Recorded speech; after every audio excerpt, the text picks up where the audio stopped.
We are here from Lowell Park. I'm Riley Pay, joined alongside Jenna Meyer, and welcome to the Kettleers pregame show. We are here for a 5 p.m. matchup against the Falmouth Commodores, coming into this game as the last undefeated team in the league with an 8-0 record. We come in tonight to take on the Commodores, who are the 5th place in the West Division. Jenna, finally back home at last, here for 4 games. It's going to be exciting to be home. You know, Riley, it is finally beautiful here at Lowell Park. Quite a few rain delays to start the season, but really excited to start this home series of 4 games. Now let's take a look back at last night's matchup as we come into tonight. The Kettleers did it again. They were able to record a victory over the Wareham Gatemen with a 5-3 final score. Daniel Brooks out of the College of Charleston had the start. He went 3 2/3 innings before we saw Ethan Chenault come in to relieve in a high-pressure situation with the bases loaded and 2 outs. He was able to shut down that inning and then go 3 2/3 innings of his own before we saw Will Jacobson take to the mound for 2 innings of work, and finally saw TJ Brock come in to relieve and strike out 2 in the 4 batters that he faced. Now Jenna, the offense looked pretty good last night. Take us through what we saw. Another consistent night at the plate for the Kettleers. A great offensive production performance from CJ Cafis, Chandler Simpson, and Victor Scott. And of course, you cannot forget Ryan Ritter, his 2nd home run of the season last night. Once again, lots of power at the plate, and hoping to see that again tonight against the Commodores. Riley, now let's take a quick look at the pitching matchup between the Commodores and the Kettleers tonight. On the mound for the Commodores, left-handed pitcher Grayson Hitt out of Alabama, ranked 2nd in strikeouts for the Tide with 68, making 14 appearances as the Sunday starter and posting a record of 5-4. Riley, tell us a little bit about the Kettleers starter tonight. Adam Boucher, the right-hander out of Duke, will take to the mound for the Kettleers tonight. We last saw him on the 16th against Bourne, where he went 3 2/3 innings, giving up no runs, no hits, 3 walks, and 4 strikeouts in that appearance. He has a 0 ERA on the summer so far and posted a 4.29 ERA in his last season at Duke. He mixes a fastball, slider, cutter, and changeup combination. Now, Jenna, let's get into tonight's Kettleers keys to the game. A key to tonight's game is going to be maintaining that aggression in the base pass. After coming out of the gates pretty strong, stealing 17 bases across 3 games to start the season, we've seen that slow down a little bit recently. So getting back to that approach in this team's philosophy of maintaining that aggression is going to be huge tonight. Now, Jenna, give us one more key to work with. Riley, I think one last key for tonight's game, we talk about our pitching staff a lot and how often they are dominant on that mound, but last night's contest against Wareham, quite a few batters walked. So I think it's really important for our pitchers to continue pitching to contact, really staying aggressive, and not overlooking any of those hitters at the plate. That's all for us on the Kettleers pregame show. Now up to Jake, Tim, and Riley in the booth. We want to hear from you during the game. Connect with the Cotuit broadcast crew by sending your questions to kettleersbroadcastbooth@gmail.com and interact with us as the Kettleers take the field in pursuit of a Cape Cod Baseball League championship. Once again, that's kettleersbroadcastbooth@gmail.com and interact with us all season long on the Kettleers digital network. Tune in to On Deck with the Kets, the official show of the Cotuit Kettleers, taking you through all things around Lowell Park and all throughout the village. Head to the Cotuit Kettleers YouTube channel for all episodes from the first 2 seasons. Find content such as this all throughout the Cotuit Kettleers digital network. The 2022 season here on the Cape marks 75 years of Kettleers baseball. As we share stories of the franchise's history throughout the season, hear from various personalities and their time in Cotuit. For more stories of the 75-year history of Cotuit baseball, tune in all season long through the Kettleers digital network. Not at the ballpark? Follow along with the Kettleers season across social media. Follow the Cotuit Kettleers on Facebook, Twitter, Instagram, and TikTok for exclusive content from the first pitch to the final out. You're listening to Cotuit Baseball here on the Kettleers Radio Network. For all road games throughout this season, find our broadcast through Mixlr by searching the Cotuit Kettleers Radio Network. For all games away from Lowell Park, find us right here on the Kettleers Radio Network. This is Tyler Bosma, pitcher from the University of Kentucky, and you're listening to Cotuit Kettleers Digital Network.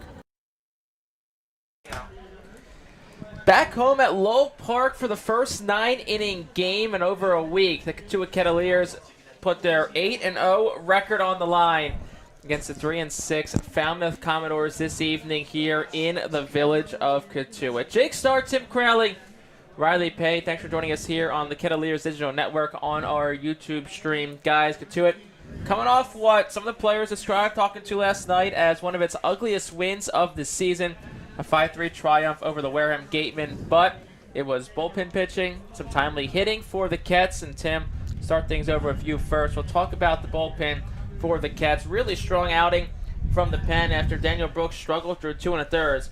Ethan Chenault, Will Jacobson, and TJ Brock combined to shut down the Gateman hitters. And again, just you cannot talk enough about this bullpen and how important they were. Chenault coming in, delivering in. You may not get a tougher situation to enter in, at least in the early part of the season for this Kettleers bullpen, right? Chenault comes in, and this was a guy that had an interesting week again. Came back, had kind of a weird incident during batting practice last week, was away for a few days, back and ready to go.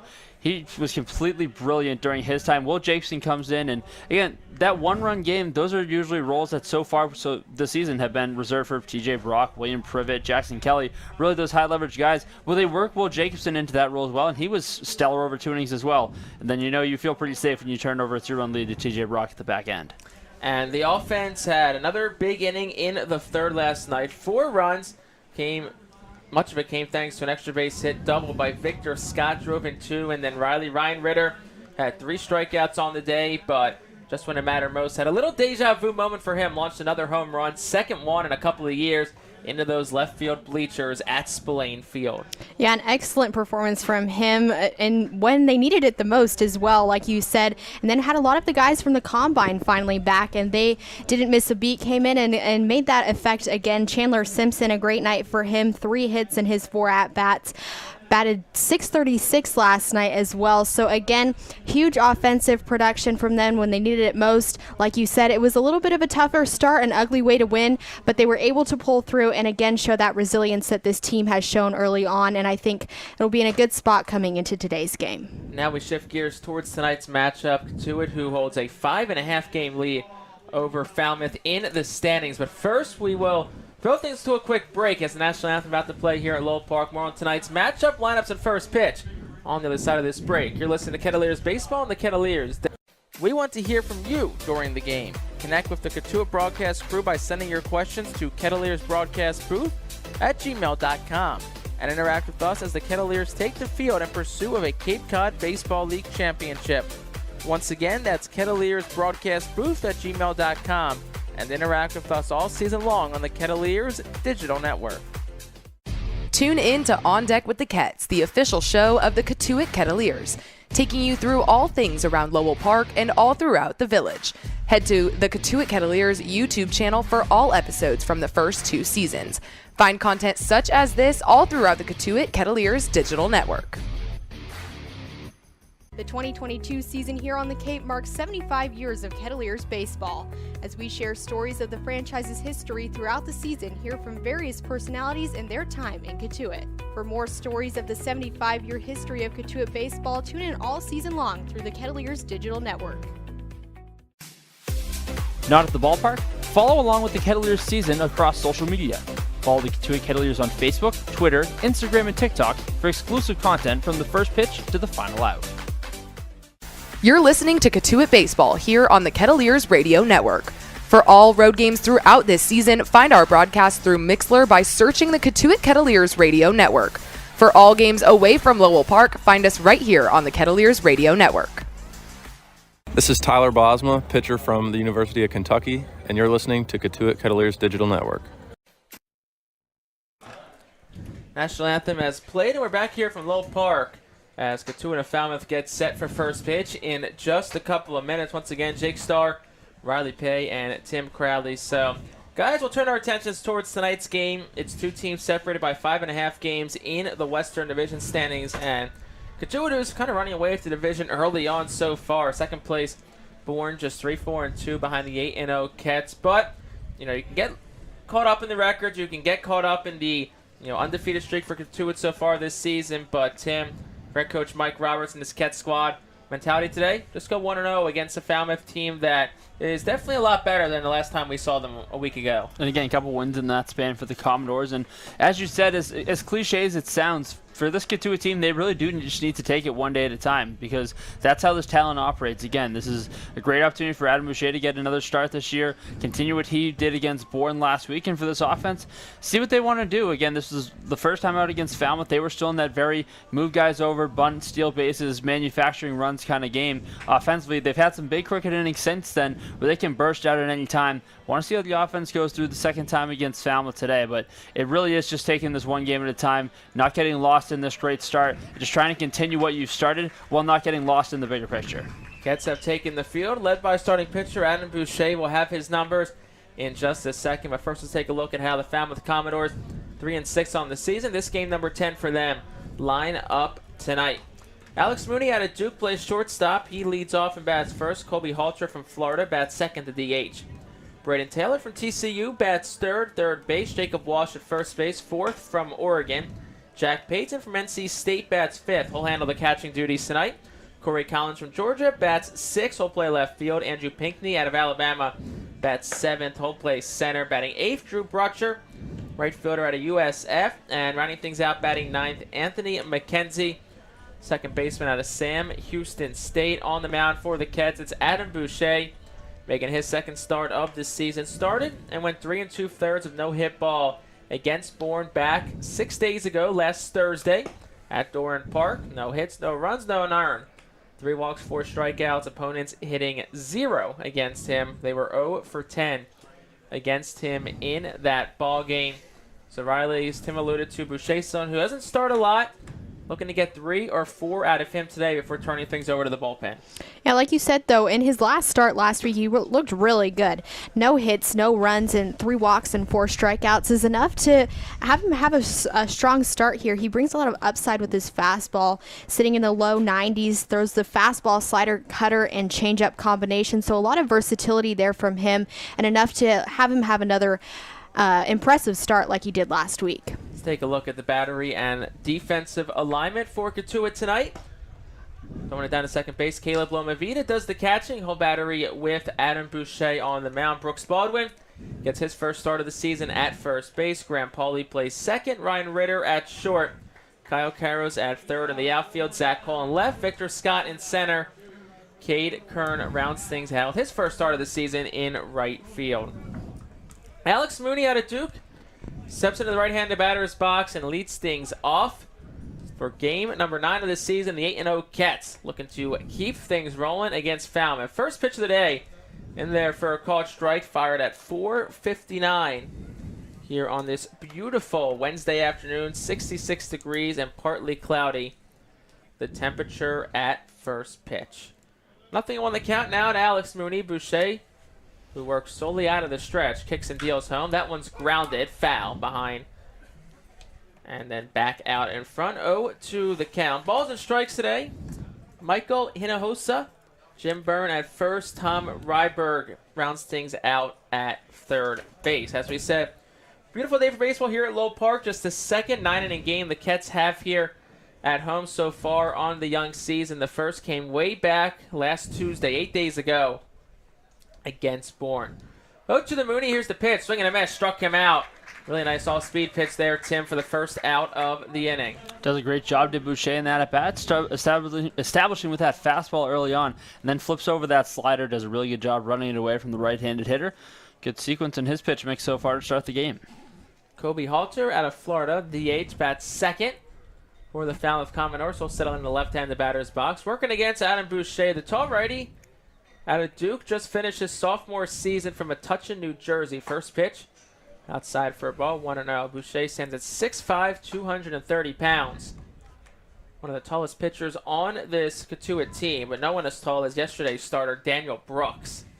Here's the 1-0. Checking his swing was Halter. They'll put on the third. Third base umpire Tom Ryberg will say he went. Makes the count 1-1 now to Halter. Halter making his 6th appearance of the season for Falmouth, hitting .429 so far. Does have a home run and a couple runs driven in. Here's the 1-1. That one misses down and in for a ball. 2-1 the count to Halter.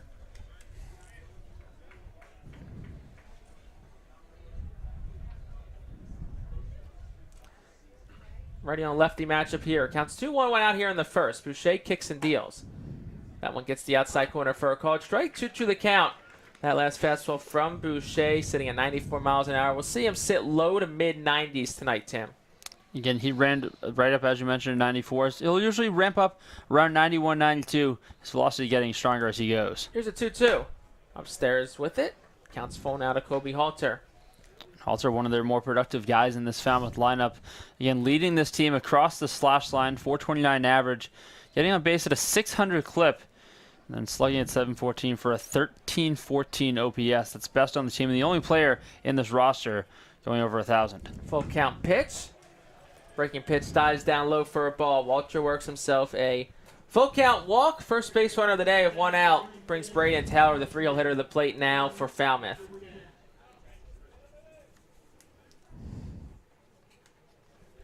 Braden Taylor comes from TCU. Currently 0 for his last 10. Looking to snap out of a bit of a dry spell. For the sophomore, just finished that year. Third baseman for the Commodores tonight. Another lefty to the plate as well. Boucher, here's the pitch. In there for a called strike. Nothing on the count. And his success today is going to rely on that fastball location early in counts like that, right? Again, going right down to the bottom of the zone. He can live with that 93 at the knees. Again, he did a really good job elevating against right-handers with the fastball against Bourne his first start out. And then can really put people away with that slider late in the count. Halter leads off first. Boucher will check on him. And it gets by the first baseman, Brooks Baldwin. Halter makes a turnaround second, peering back towards the bag. Whole stop there is a throw. One hops Ryan Ritter at short. And that's going to be a throwing error by the pitcher Boucher. Second one he's had this season. On a throw over to first base. Did the same thing last time out against Bourne. That allows Halter to get to second base. And I'm not sure if Baldwin saw that. I don't know if he lost in the sun or what his angle was, but he didn't really have the glove up until late. I just don't think Baldwin saw it. Nothing on the count to Braden Taylor. One out here in the top of the first. Runner on second base residing is Kobe Halter. Here's the pitch. That one's dribbled in front of the plate. Lomavita fields it, checks third, flips to first inside of the bag. It's in time. Runner does move to third and Halter, so it's 2-3 on the putout for out number 2 of the inning. Cleanup hitter Jacob Walsh to the plate now. Good job by Boucher in his pitch sequencing. It took something off of that one, left it beneath the bottom of the zone. You get some weak contact in front of the plate. Good job by Lomavita to at least give the runner a third a glance, but knowing his only play was at first, so 2 down in the inning, but potential first run of the game just 90 feet away for the Commodores. To a team that is so used to keeping opponents off the board. Came in today with a team ERA of .79. Did allow 3 earned runs a night ago. Here's the pitch. Swing and a miss from Walsh on an off-speed pitch. Counts 0-1. Looked like the changeup that time. Again, a little bit higher in velocity. So 85, 86 with it. That slider's been 82, 83, but Boucher does a really good job of changing eye levels. Again, doesn't want to allow these hitters to sit first pitch fastball. Does a good job mixing it up. Here's the 0-1. Off-speed again. Misses up high for a ball. 1-1. So Cotuit staff does shut out 5 opponents in its first 8 games.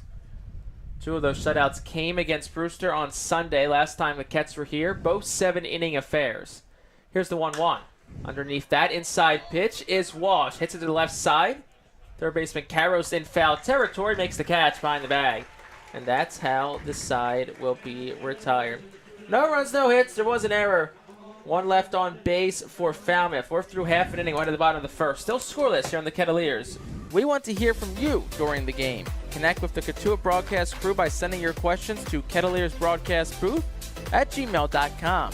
And interact with us as the Kettleers take the field in pursuit of a Cape Cod Baseball League championship. Once again, that's kettleersbroadcastbooth@gmail.com. And interact with us all season long on the Kettleers digital network. Tune in to On Deck with the Kets, the official show of the Cotuit Kettleers, taking you through all things around Lowell Park and all throughout the village. Head to the Cotuit Kettleers YouTube channel for all episodes from the first 2 seasons. Find content such as this all throughout the Cotuit Kettleers digital network. The 2022 season here on the Cape marks 75 years of Kettleers baseball. As we share stories of the franchise's history throughout the season, hear from various personalities and their time in Cotuit. For more stories of the 75-year history of Cotuit baseball, tune in all season long through the Kettleers digital network. Not at the ballpark? Follow along with the Kettleers season across social media. Follow the Cotuit Kettleers on Facebook, Twitter, Instagram, and TikTok for exclusive content from the first pitch to the final out.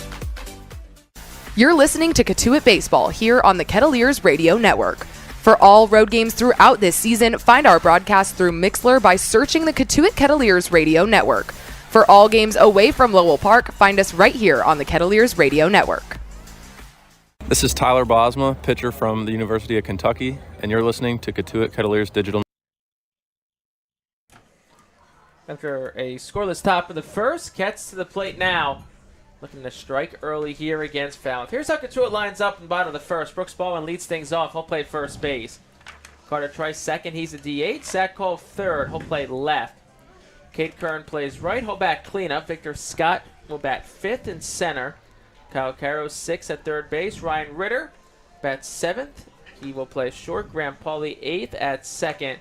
And Caleb Lomavita does the catching and rounds things out, batting ninth. They'll go against Grayson Hitt. Sophomore lefty out of Alabama, 6'3", 195 pounds.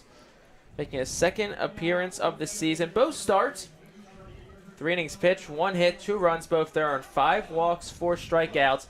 Opponents hitting 100 against him on the season. Pitched 6 days ago on Thursday against Chatham in a game in which Falmouth won 5-4 at home over the Anglers. Have battery and pairing in just a second. Baldwin leads things off, squares the bunt, gets it down the third base line. It'll roll foul, kicked by the third baseman Taylor in foul territory. Strike number 1 to Brooks Baldwin. Jack Payton does the catching, him and a hit out of the battery.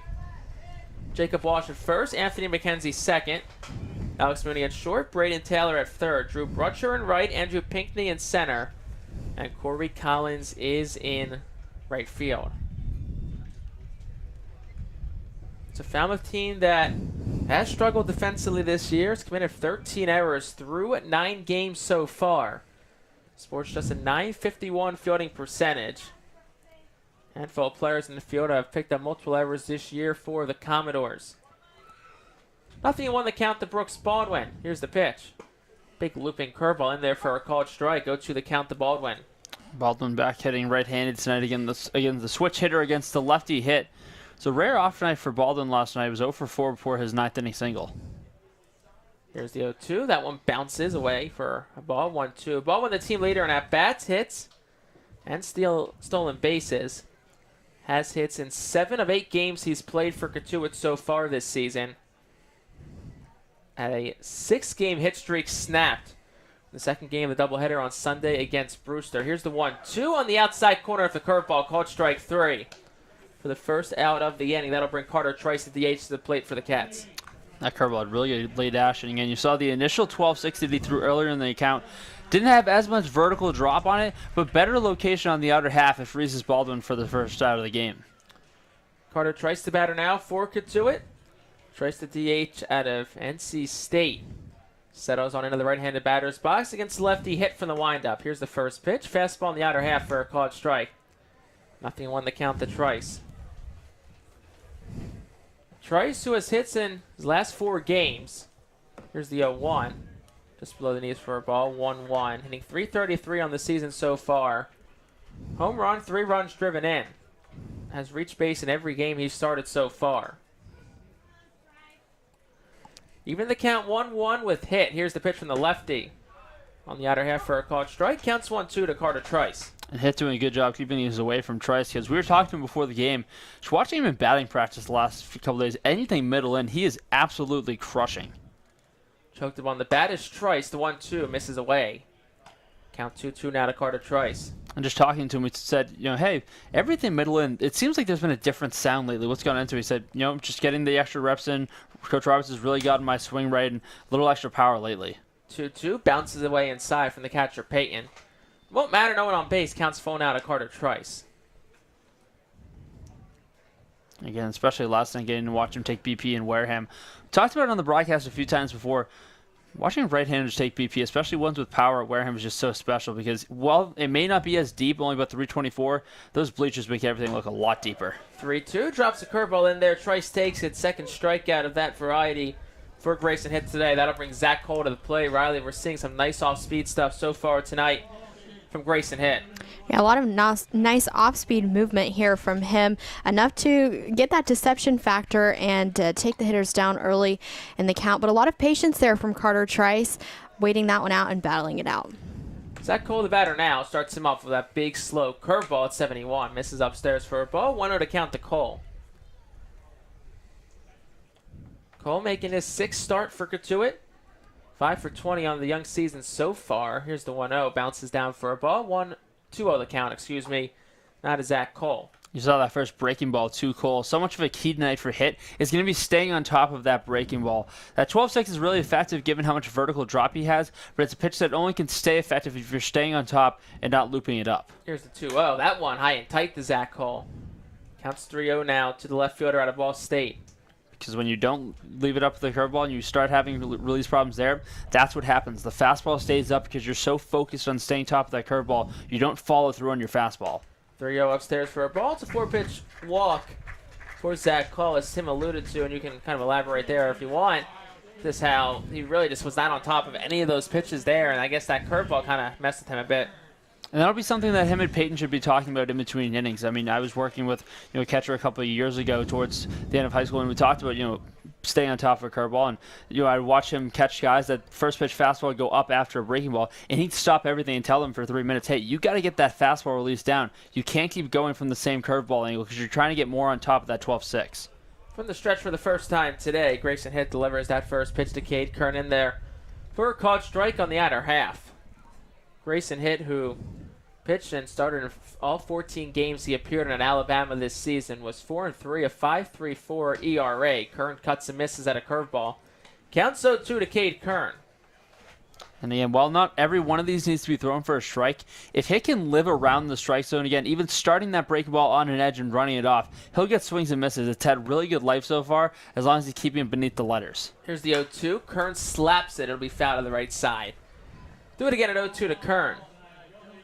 Kern, 2 for 20 on the season so far. Has worked 6 walks. 308 on base percentage. Does lead the team in runs scored with 6. Leads the team in walks as well with 6. Kern batting cleanup today. Playing right field. First start out there this season out of Ohio State. Here's the 0-2. Kern cuts and misses. And 3 strikeouts in the inning for Grayson Hitt, and that's how the side is retired. No runs, no hits, no errors. There was left on base for Cotuit. Work through runs, still scoreless here on the Kettleers Network. We want to hear from you during the game. Connect with the Cotuit broadcast crew by sending your questions to kettleersbroadcastcrew@gmail.com and interact with us as the Kettleers take the field in pursuit of a Cape Cod Baseball League championship. Once again, that's kettleersbroadcastbooth@gmail.com and interact with us all season long on the Kettleers digital network. Tune in to On Deck with the Kets, the official show of the Cotuit Kettleers, taking you through all things around Lowell Park and all throughout the village. Head to the Cotuit Kettleers YouTube channel for all episodes from the first 2 seasons. Find content such as this all throughout the Cotuit Kettleers digital network. The 2022 season here on the Cape marks 75 years of Kettleers baseball. As we share stories of the franchise's history throughout the season, hear from various personalities and their time in Cotuit. For more stories of the 75-year history of Cotuit baseball, tune in all season long through the Kettleers digital network. Not at the ballpark? Follow along with the Kettleers season across social media. Follow the Cotuit Kettleers on Facebook, Twitter, Instagram, and TikTok for exclusive content from the first pitch to the final out. You're listening to Cotuit Baseball here on the Kettleers Radio Network. For all road games throughout this season, find our broadcast through Mixlr by searching the Cotuit Kettleers Radio Network. For all games away from Lowell Park, find us right here on the Kettleers Radio Network. This is Tyler Bosma, pitcher from the University of Kentucky, and you're listening to Cotuit Kettleers Digital. Top of the second, still scoreless here from Lowell Park. Jack Payton, the catcher out of NC State, leads things off in the frames for the Commodores. Adam Boucher back out for inning at number 2 of work. First pitch in there on the outer half for a called strike. Nothing on the count to Jack Payton. Dan Boucher has both the cutter and the slider in his repertoire. That one a little bit harder down and away. It's good when he can change eye levels, one with a little more break and a little less velocity. Goes outside of that one. Counts 1-1 now to Payton. That one definitely the slider again. You can see that little extra whip tailing away, a little more horizontal as it goes down. You can use that cutter slider well, just has to change eye levels. He's done it so far in this at-bat. Pick steals the 1-1. That one's lined out towards left field. It'll drop hugging the line for a base hit. Peyton makes a turnaround first. Big turn, puts the brakes on there. It's a leadoff single for Peyton. Then they throw behind him towards first. The throw gets away from the first baseman, Brooks Baldwin. Bit of a sloppy play there from Cotuit. Allows Peyton to advance to second on the throw. We'll see what they rule. It's probably going to be an error, but we'll have to see. Most likely a hit and then an E7. Still waiting for the official scoring to go up on the scoreboard. Nonetheless, it is a leadoff base runner in the inning for Falmouth. That'll bring Corey Collins, left fielder, to the plate. Second error of the day for Cotuit. Just the last few days, some uncharacteristic things in this Cotuit team. Again, a lot of walks yesterday, already 2 errors in 2 innings. First pitch to Collins, fouled back off the fencing behind home plate. Counts 0-1. It's a Cotuit team that came into today. A .990 fielding percentage, 3 errors on the entirety of the season so far. It's a Cotuit team that led the entire league in fielding percentage at .990. Here's the 0-1. Upstairs for a ball, 1-1. They were tied with Chatham coming into today for the league lead in lowest errors with 3. But too early in the first couple of innings here has the Cats on the ropes to a man on second base and Peyton. Corey Collins at the plate, counts 1-1 here in the second, still scoreless.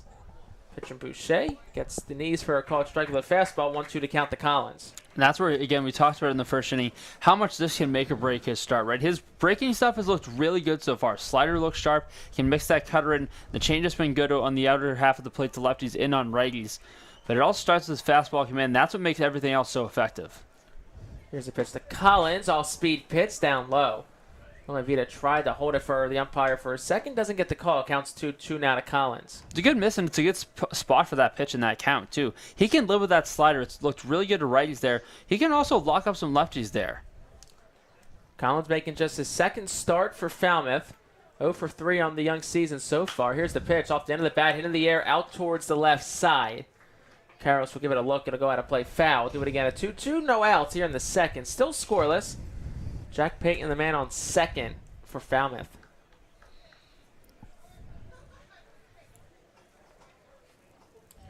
Corey Collins plays left field today. Comes way of the University of Georgia, where he hit .256 this past season. Just finished his second year there.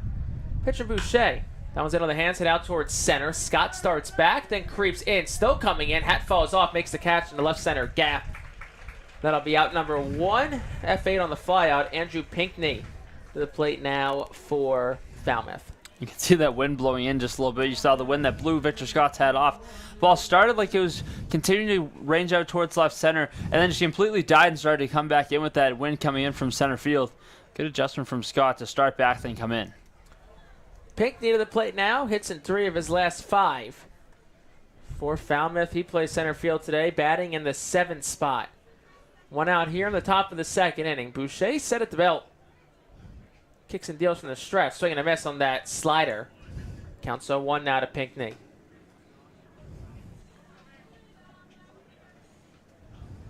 Adam Boucher, as we said, making his second start of the season. Went 3 2/3 at Bourne last Thursday. Here's the 0-1. Runner stops and starts. Pitch is swung on a miss of an off-speed pitch again. Counts 0-2. So I know they're not carbon copies. I know there's some color differences, but like the font on the back and the black color of these Falmouth jerseys resemble the Mets' alternate black uniforms a little bit. Not sure if anyone else sees that at all. I need to turn on this next swing. Counts 0-2. The pitch. That one's dribbled on the ground to the left side. Charging is Karros at third. He'll let it bounce foul. Count stays 0-2. 1 out. Maybe ever so slightly. I don't see a ton of it. It's a Glenn Ware question. We have a couple of Mets fans around too. We can ask them. I know. I saw Jack Peyton in that number 12 jersey warming up before the ending the hit. First thought I thought of was, Francisco Lindor. Black jerseys. I know the coloring's different, but the font of the numbers looked fairly similar. Counts 0-2 now to Pinckney. 1 out here in the top of the second. Runner on second for the Commodores. Still a scoreless ball game. Boucher will step back and fake a throw towards first. Do it again at 0-2.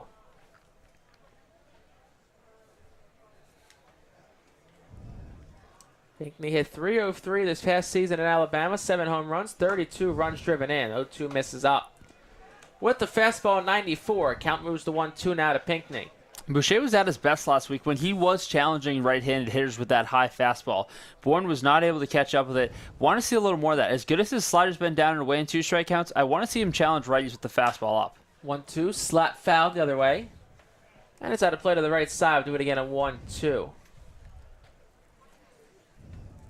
Outfield playing straight away for the Kets. Left side playing him pretty much straight away. Karros is stepping a dive off third. First baseman Baldwin way off the bag. Second baseman Pauly shaded towards the second base bag. Here's the 1-2. Hit on the ground towards third. Caro kicks off his glove with a backhand in the left field. Rounding third, heading home is Peyton. The throw will go home low, and it splits the wickets of Loma Vida. It's the first run of the day on the 3rd error of the day for Cotuit as Karros backhanded that one. Took an awkward carom into left field, and Falmouth leads 1-0 as Pinckney's on first on the error. And just such a strange start for this Kettleers team, and especially now, again, the errors continue to pile up, already 3 on the day, and that one on Karros, just kind of an in-between hop that ended him up when he went to go to the backhand. Normally one of the most shorthanded defenders on this Kettleers team, was an all-defensive team player in the Pac-12 this year. Just sort of an uncharacteristic start for this Kettleers defense that had been so good and so talked about by this Kettleers pitching staff. And you could see the disappointment from him there after that. I think he knew that was a little more of a routine play and just couldn't make that one. And again, like you said, this is something that's uncharted territory for this team, committing only 3 errors coming into this game. It's not something that we're used to seeing. Counts 1-0. It's been an uncharacteristic start to this game. Pitch to Brutcher is upstairs for a ball. Counts 2-0. To a team that came in today committing just 3 errors on the entirety of the season, has committed 3 through just an inning and a third. 2-0 the count, 1 out to Drew Brutcher, the 8-hole hitter. Runner on first base, 1-0 to score here in the top of the second. Boucher kicks and deals. Off-speed pitch, fanned on a miss. Brian Brutcher makes the count 2-1. That's a Cotuit team that we've talked about. It's just been so good on the young season so far in really every category. The pitching's been superb. The fielding has been off the charts. The hitting has been timely, and they put together big innings when needed. 2-1, runner goes. Pitcher swung on a miss. Loma Vida drops the exchange, and Andrew Pinckney will have second base stolen. That's his second stolen base of the season. That'll put a runner on second base now. Counts 2-2, 1 out here in the second. Still a scoreless ball game. Drew Brutcher at the plate. And before the bobble, even a tough pitch for Loma Vida to throw on. That's a off-speed pitch down and away from the lefty ball that he has to forehand, then bring the glove all the way back to transfer into the throwing hand. It's a tough play and didn't hurt that Pinckney got a really good jump. Here's the 2-2 upstairs for a ball. Counts full.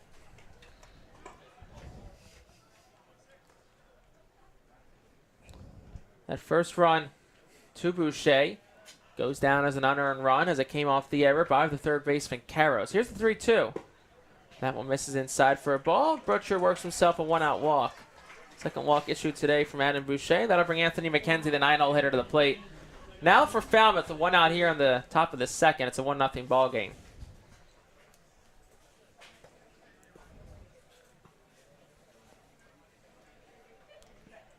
McKenzie, who comes away as Sam Houston State, Houston, Texas native.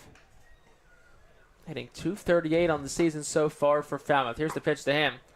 That misses outside for a ball. Counts 1-0. Boucher down to the count early here against McKenzie, the 9-hole hitter. The infield playing McKenzie to pull to the right side. Pauly would start a couple steps over. A quick time as Mike Roberts makes his way to the mound. But you saw Karros a few steps over towards the shortstop side. Ritter pinching the bag. Big spot here with first and second, 1 out. Big pivotal spot early for Boucher in his start. Mike Roberts makes his way out to the mound to talk to Adam Boucher. No action in the Cats bullpen. But Riley, you got to think here, they're trying to settle not just Boucher, but this whole team down. Just not on today so far. Yeah, like you said, not on yet, and this is a defense that's been really strong. We've heard that many times from the pitchers and this pitching staff. They talk about how much confidence they have in their defense behind them. We've seen a couple errors, like you mentioned early on, not what you want to see here.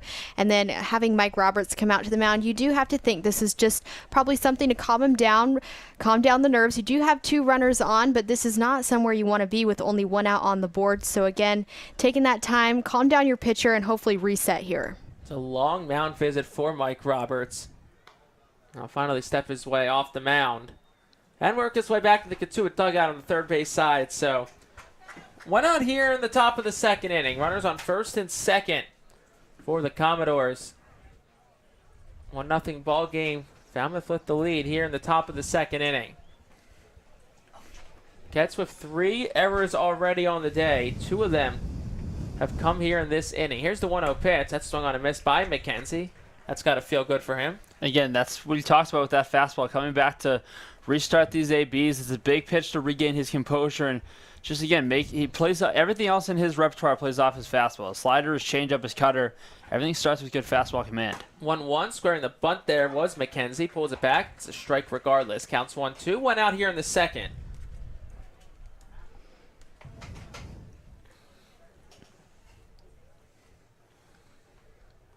McKenzie with hits in 3 of his last 4. Down in the count, 1-2, 1 out here against Boucher. Here's the pitch. That one's sliced foul. First base side by the Falmouth dugout. We'll do it again at 1-2, 1 out here in the 2nd.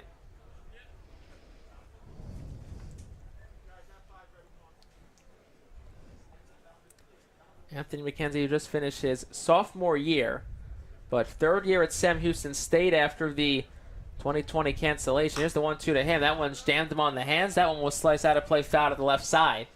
Do it again at 1-2.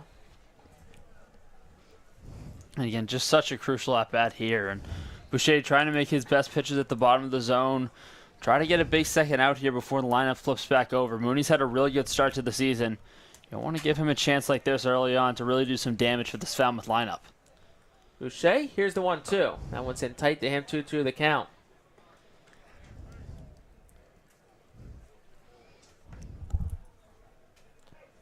McKenzie at the plate, who is draft eligible this year.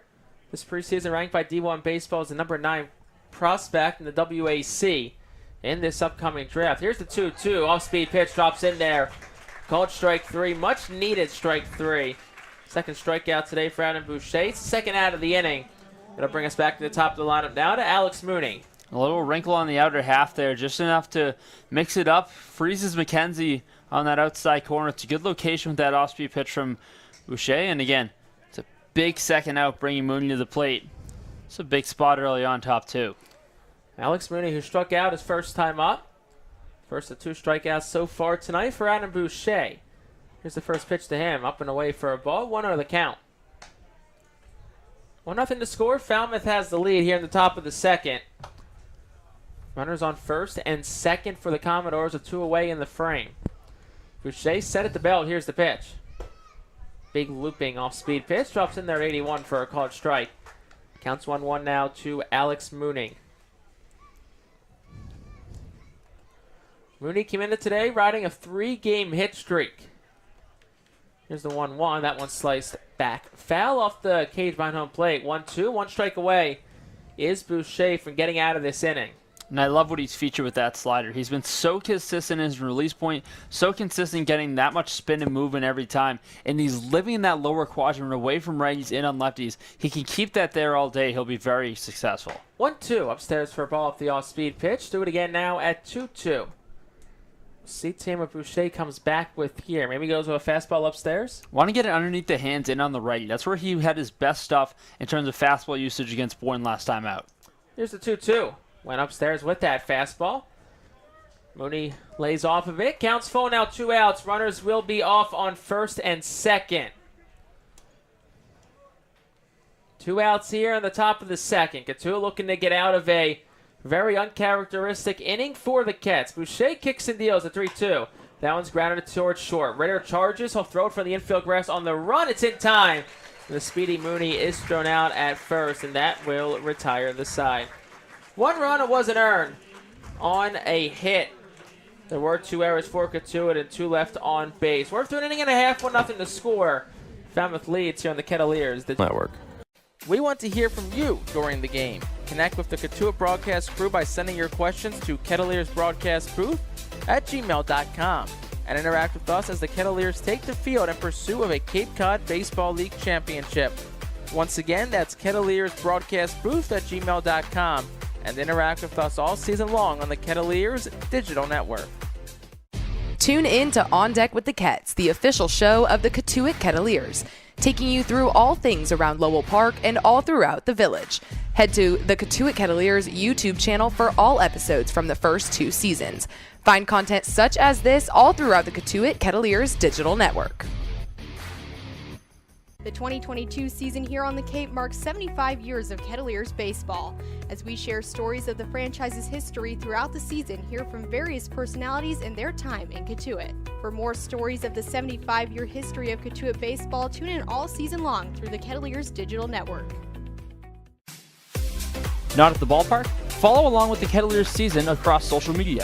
Follow the Cotuit Kettleers on Facebook, Twitter, Instagram, and TikTok for exclusive content from the first pitch to the final out.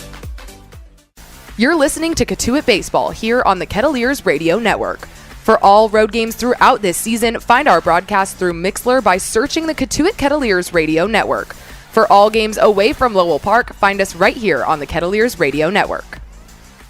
This is Tyler Bosma, pitcher from the University of Kentucky, and you're listening to Cotuit Kettleers. After striking out the side of the bottom half of the first inning, Grayson hit back out for a second inning of work with a 1-0 lead for Falmouth over the Kets here on this Wednesday evening at Lowell Park. Victor Scott will lead things off for Cotuit. First pitch to him. Scott squares the bunt, pulls back. Counts 1-0. In his first at-bat yesterday, again, getting back through the lineup a little bit. Popped up his first time around, but how about that big 2-run double as a part of that 4-run inning early on for the Kettleers? After missing him for the weekend, did not look like he had skipped a beat. Scott scores the bunt again, bunts it foul to the right side, counts 1-1. Scott, someone was 1 for 5 a night ago, had that RBI double, also scored a run, who spent the last weekend in San Diego at the MLB Draft Combine. We had a chance to talk to him down in the field earlier, asked him how the experience was, said, you know, it was a great time, great experience, met a ton of people. Here's the 1-1. Scott scores the bunt again. This time gets it down. Over as the pitcher hit, has it. Little shuffle to first in time. That's out number 1. I think Tim Scott was trying to get that one past the pitcher to kind of that Bermuda Triangle by second base. Again, he was pretty close to doing so, but just enough in hits range. And something a little unorthodox you saw on the flip. Usually you'll see the underhand flip out of the throwing hand. You'll see the glove flip when your momentum as a lefty taking it that way. Hit literally got it out of the backhand of the glove and literally just kind of pushed it out of his hand. Not even like an overhand flick, not an underhand flip. Literally just pushed it out of his hand, and it just beat Scott by a step. So Kyle Carroll's the batter now. 6-hole hitter for Cotuit. First pitch to him. Slices that one foul to the right side. Counts 1-0. Kyle Carroll has reached base in his last 4. 250 on the summer. Has drawn 4 walks. Good for a 438 on-base clip. Counts 0-1. One out here in the bottom of the second. 1-0 Falmouth leads. Here's the pitch. A curveball that didn't really curve much. Upstairs for a ball. 1-1. That one at 68 miles per hour. 1-1. Here's the pitch from Hit. Another curveball. That one's roped on the ground towards third. Taylor makes the play. Flips the first in time. Out number 2. Carroll's hit it hard on the ground, but Brandon Taylor able to make the play at the hot corner for out number 2. That'll bring Ryan Ritter to the plate. Just better positioning from Taylor that time. Again, only really a step and a lunge over to his left to make that play and a strong throw over to first. Carroll's hit it hard, but Falmouth positioned well so far this one. Playing well defensively. Ryan Ritter at the plate now. Coming off a 1 for 5 in the evening. That saw him hit a long home run in the top of the 9th a night ago. That first pitch to him's taken down low for a ball. Ritter, 357 on the season so far. Up in the count, 1-0, 2 outs. Here's the pitch from Hit. Swing and a miss by Ritter. Counts 1-1. Ritter, who has hits in 5 of his last 6. So one of the hotter hitters on this Cotuit team. Leads the team in hits, leads the team in doubles and home runs. Has a pair of long balls as well. 1-1. outside for a ball, 2-1. Ritter also picked up some hardware today as well. Rawlings Gold Glove Award for National Collegiate Shortstops. I know our Jenna Meyer will have more on that tonight as well. Here's the 2-1 in there for a ball, called strike, excuse me, counts 2-2. 2 outs, top of the bottom of the second. Deuce is running wild. Here's the pitch. Ritter, softly on the ground, third base side. Hit fields it, lets it roll. It will die in the grass. It's an infield single for Ryan Ritter. So after hitting one probably almost 400 feet a night ago for a home run, that time gets on base with a, I don't know, 55, 60-foot dribbler. And they all healthy average the same, right? Just enough to keep it in the infield right there, just right off the foot of the pitcher, but enough to keep it fair, and that'll work to get a single here. Grant Paul with the batter now has reached base in his last 7. One of the hotter hitters on this Cotuit team has not played since Sunday. Did not start last night. Chandler Simpson returned and got the start at second base. Ritter on first, hits pitch, and there for a called strike. Nothing on the count to Grant Pauly. Pauly, 227 on the season so far. Scored 4 runs, driven in 1 as well. Down to the count 0-1 against Grayson Hitt. Here's the pitch. Big swing and a miss on an off-speed pitch. Count 0-2 now to Ritter. Hitt pitching with a big smile on his face again. Just doing what he wants to again. The fastball doesn't really go that. It's not going to rise up much more than high 80s, but that breaking ball just has so much movement. He's throwing with different deviations and different velocities. Here's the 0-2. Swinging a miss from Pauly. Gets away from the catcher, Payton. Hopes to finish at the first. It's in time. That's the 4th strikeout of the day for Grayson Hitt, and that is how the inning will end. No runs on a hit. There were no errors. 1 left on base for the Cats. We'll keep things here in the end of the second. We'll throw things down to our sideline reporter, Jenna Meyer.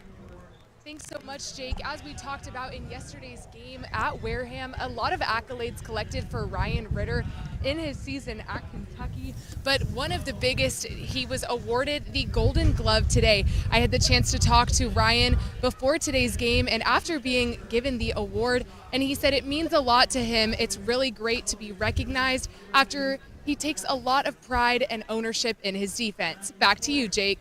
Thank you very much, Jenna. We talked about it. We'll keep things here, guys. We alluded to it before we sent things down to Jenna. Ryan Ritter gets the Rawlings Gold Glove Award. That's a national award for all shortstops, Riley, across college baseball. And I mean, we've had a front row seat to not just his bat, but his glove. I mean, he's only committed 1 error on the season so far, which I consider kind of a fluke error. It was one where he overthrew the first baseman, but just so sure-handed there at short. Every time the ball's hit to him, you feel like he's going to make a play. And the people have talked about it so much, he really just resembles a professional baseball player at shortstop. He has just so much athleticism with him, and it just makes it look so effortless, every play that we've seen him make so far on the year here in Cotuit, and can only imagine all of the success that he's had there at Kentucky. And it's no surprise that he takes home that award today. Fantastic stuff from him at shortstop, and we're only getting started this summer. Ritter, somebody who many expect to go fairly early in next month's MLB draft. He's back for his second season here at Cotuit. I know, Tim, you was someone who is also back for a second season at Cotuit. It's probably been fun to kind of watch him grow and develop these last couple of years, follow along his success this past season at Kentucky. Kobe Alter leads things off here in the top of the 3rd. 1-0 ball game. Falmouth has the lead here over Cotuit. Boucher's first pitch in there for a called strike. And the biggest thing with Ritter so far to start the season is he's just really taken what he built in the second half of the year last year in terms of breaking out, in terms of with the bat, and with his personality. He's just been such a more confident player this time around in Cotuit from the get-go. 0-1, fanned on a miss by Kobe Halter. Counts 0-2 to him now. Last year was really the player the first few weeks that was just so soft-spoken. Would go out, he'd do his work, but he'd keep his head down and really just stay quiet and get his reps in. But this is a guy now, he's having fun. He talks to everybody around him. You see him out in the cage talking shop with his teammates every day. Counts 1-2 now as that one misses outside. And yeah, Ritter's someone who, we've had a chance to talk to a lot. We could say pregame, and he's someone really outspoken, great personality. And, Simpson really came out of his shell the last year. Since he first got to Cotuit a little over a year ago. Here's the 1-2. That one's inside. Scurrying out of the way of that one was Halter. doesn't hit him somehow. Counts 2-2. And you talk about his confidence. The other day at batting practice when he had that fantastic game going 4 for 4, talked about him during batting practice. He's like, what do you got for the day? I said, how about 3 for 4? And he's like, yeah, I can do that. And then shows up and adds one to that, goes 4 for 4 with an excellent performance there. That 2-2 took a huge hop off home plate over the fence into the game day tent just beneath us to the left, third base side of the field. But yeah, the confidence is certainly there from Ryan Ritter, and you're seeing the results on the field. And you're seeing it just when you talk to him as well. Eludes confidence, Ritter does. 2-2 the count now. Here's the pitch from Boucher, swing and a miss. Struck him out, third strikeout of the day for Adam Boucher. Riley, it's nice to see Boucher respond of a strikeout with the first batter he faces here in the third after a rough second.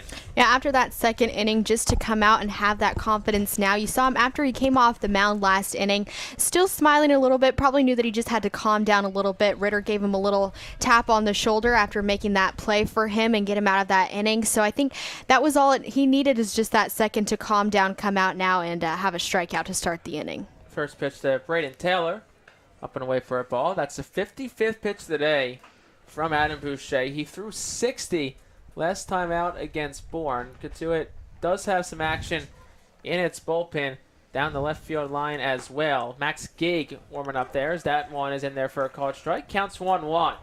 And again, this is just the guy so far that his line, the unearned run, really just does not speak to how good his stuff has been. I think his stuff's even gotten better. Just missing a few extra spots, getting a couple of unlucky bounces defensively.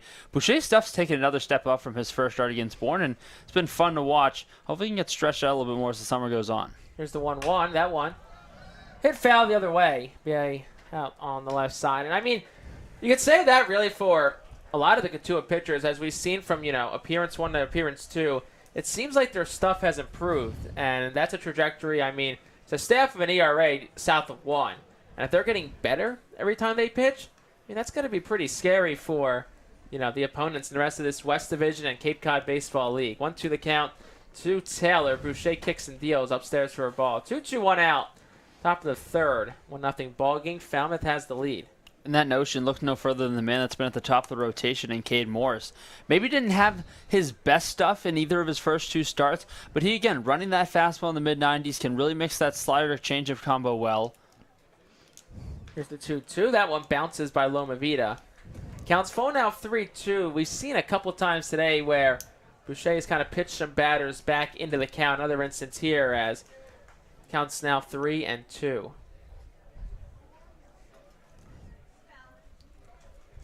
Boucher kicks, steals. Here's the pitch. That one's roped towards second over the glove of a leaping Graham Pauly. Valiant effort from him, but it's in the right field for a base hit.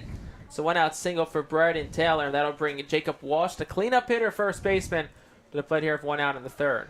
And that ball was absolutely scolded off the bat of Taylor. And the only reason I thought that Pauly might have a chance at it is because of how hard he hit it. There was so much topspin that it really took a dive.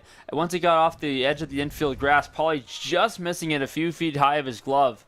That thing just took a downfall, but again, was hit pretty hard. So much topspin bringing that one back down to the ground. Jacob Walsh, the batter now. First pitch to him underneath that one. That one's out of play. Foul towards the parking lot. Well, I heard some oohs and ahs, so probably hit a car, I have to assume. Or I hope not. I don't want to assume it hit a car. Could be yours. You never know. I'm way over there in the gravel. I'm safe. Good. Knock on wood. Count 0-1. Here's the pitch. Nice off speed pitch. Drops in there for a called strike. 0-2. The count now to Jacob Walsh. That pitch has just been so smooth coming out of Boucher's hand today. It's been on a really nice gliding path again, especially to lefties. He's done a great job going back door. It's not as sharp, but it just glides really nicely to the outer edge, just like that. 2's on the outside corner. Called strike 3. 4 strikeout tonight for Adam Boucher. Great paint job there from him, and that'll bring Jack Payton, the catcher, to the plate now for Falmouth. Slider's just been so good against lefties today. Runner on first base is Braden Taylor. He reached via 1-out single. Now there's 2 down in the top of the third. Scores 1-0. Cotuit has the lead. Time is called real quick as the Falmouth bat boy runs out to first base to grab some of Payton's gear.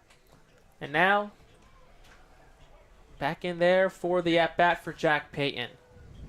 First pitch to him, and there for a called strike. You're seeing nowadays so many players, more gear.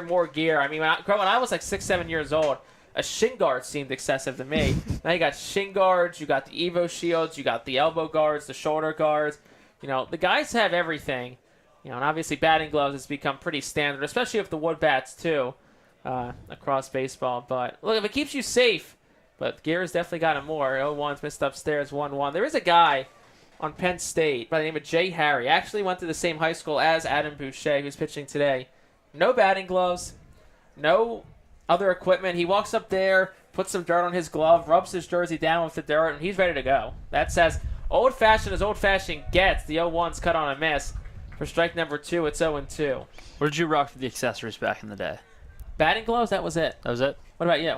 Oh, I was the awful. Well, for years in Little League, I did the batting gloves, but I had the double Easton wristbands like halfway up the forearms. I did tape my wristbands a couple of times for the aesthetics. Here's the one too. That one's fouled back. Did you play softball at all growing up? No, not at all. Just grew up dancing. Okay. Was there any equipment? Did you have to wear shoulder guards? Did you have to wear elbow shields, Evo shields, shin guards? No Evo shields in dance, unfortunately. Maybe a couple knee pad situations, but that's about it. Not very much protective gear in that sense, I guess. I will say, I did wear a sleeve on my knee from sliding just so it wouldn't get roughed up. Here's the 1-2. That one's down low. Lomavita, nice job to keep it in his area code. We'll do it again at 2-2. From like 8th grade on, I was always arm sleeve on the left arm, always. For aesthetic. Yeah. They say the Evo shield is supposed to work. I actually don't know how much the regular Evo shield arm sleeves actually do in terms of compression, but it did look awesome. 2-2's upstairs, counts full. Runner will be off from first on the pitch. I talked to our trainer Rachel a couple games ago. She said that there's a lot of DIY situations with this team. They like to make their sleeves out of socks. They kind of do it themselves all the time. She's like, I don't know. They just make their own. Runner goes, payoff pitch. That one's driven in the air out towards right center field. Scott's got a beat on it. He'll come in a couple steps, makes the catch. And that's how the inning will end. So, no runs on a hit, no errors, one left on base for Falmouth. We'll hit to the bottom of the third. Hold the equipment talk. Have more on the other side of this break. 1-0 to score here on the Kettleers Digital Network. We want to hear from you during the game. Connect with the Cotuit broadcast crew by sending your questions to kettleersbroadcastbooth@gmail.com. And interact with us as the Kettleers take the field in pursuit of a Cape Cod Baseball League championship. Once again, that's kettleersbroadcastbooth@gmail.com. And interact with us all season long on the Kettleers Digital Network. Tune in to On Deck with the Kets, the official show of the Cotuit Kettleers, taking you through all things around Lowell Park and all throughout the village. Head to the Cotuit Kettleers YouTube channel for all episodes from the first 2 seasons. Find content such as this all throughout the Cotuit Kettleers Digital Network. The 2022 season here on the Cape marks 75 years of Kettleers baseball. As we share stories of the franchise's history throughout the season, hear from various personalities and their time in Cotuit. For more stories of the 75-year history of Cotuit baseball, tune in all season long through the Kettleers Digital Network. Not at the ballpark? Follow along with the Kettleers season across social media. Follow the Cotuit Kettleers on Facebook, Twitter, Instagram, and TikTok for exclusive content from the first pitch to the final out. You're listening to Cotuit Baseball here on the Kettleers Radio Network. For all road games throughout this season, find our broadcast through Mixlr by searching the Cotuit Kettleers Radio Network. For all games away from Lowell Park, find us right here on the Kettleers Radio Network. This is Tyler Bosma, pitcher from the University of Kentucky, and you're listening to Cotuit Kettleers Digital Network.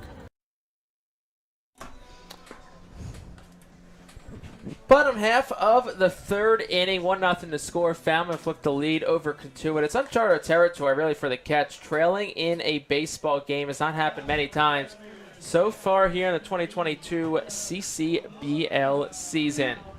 Jake Starr, Riley Pay, Tim Crowley, our sideline reporter Jenna Meyer joining you here on the call on the Kettleers Digital Network.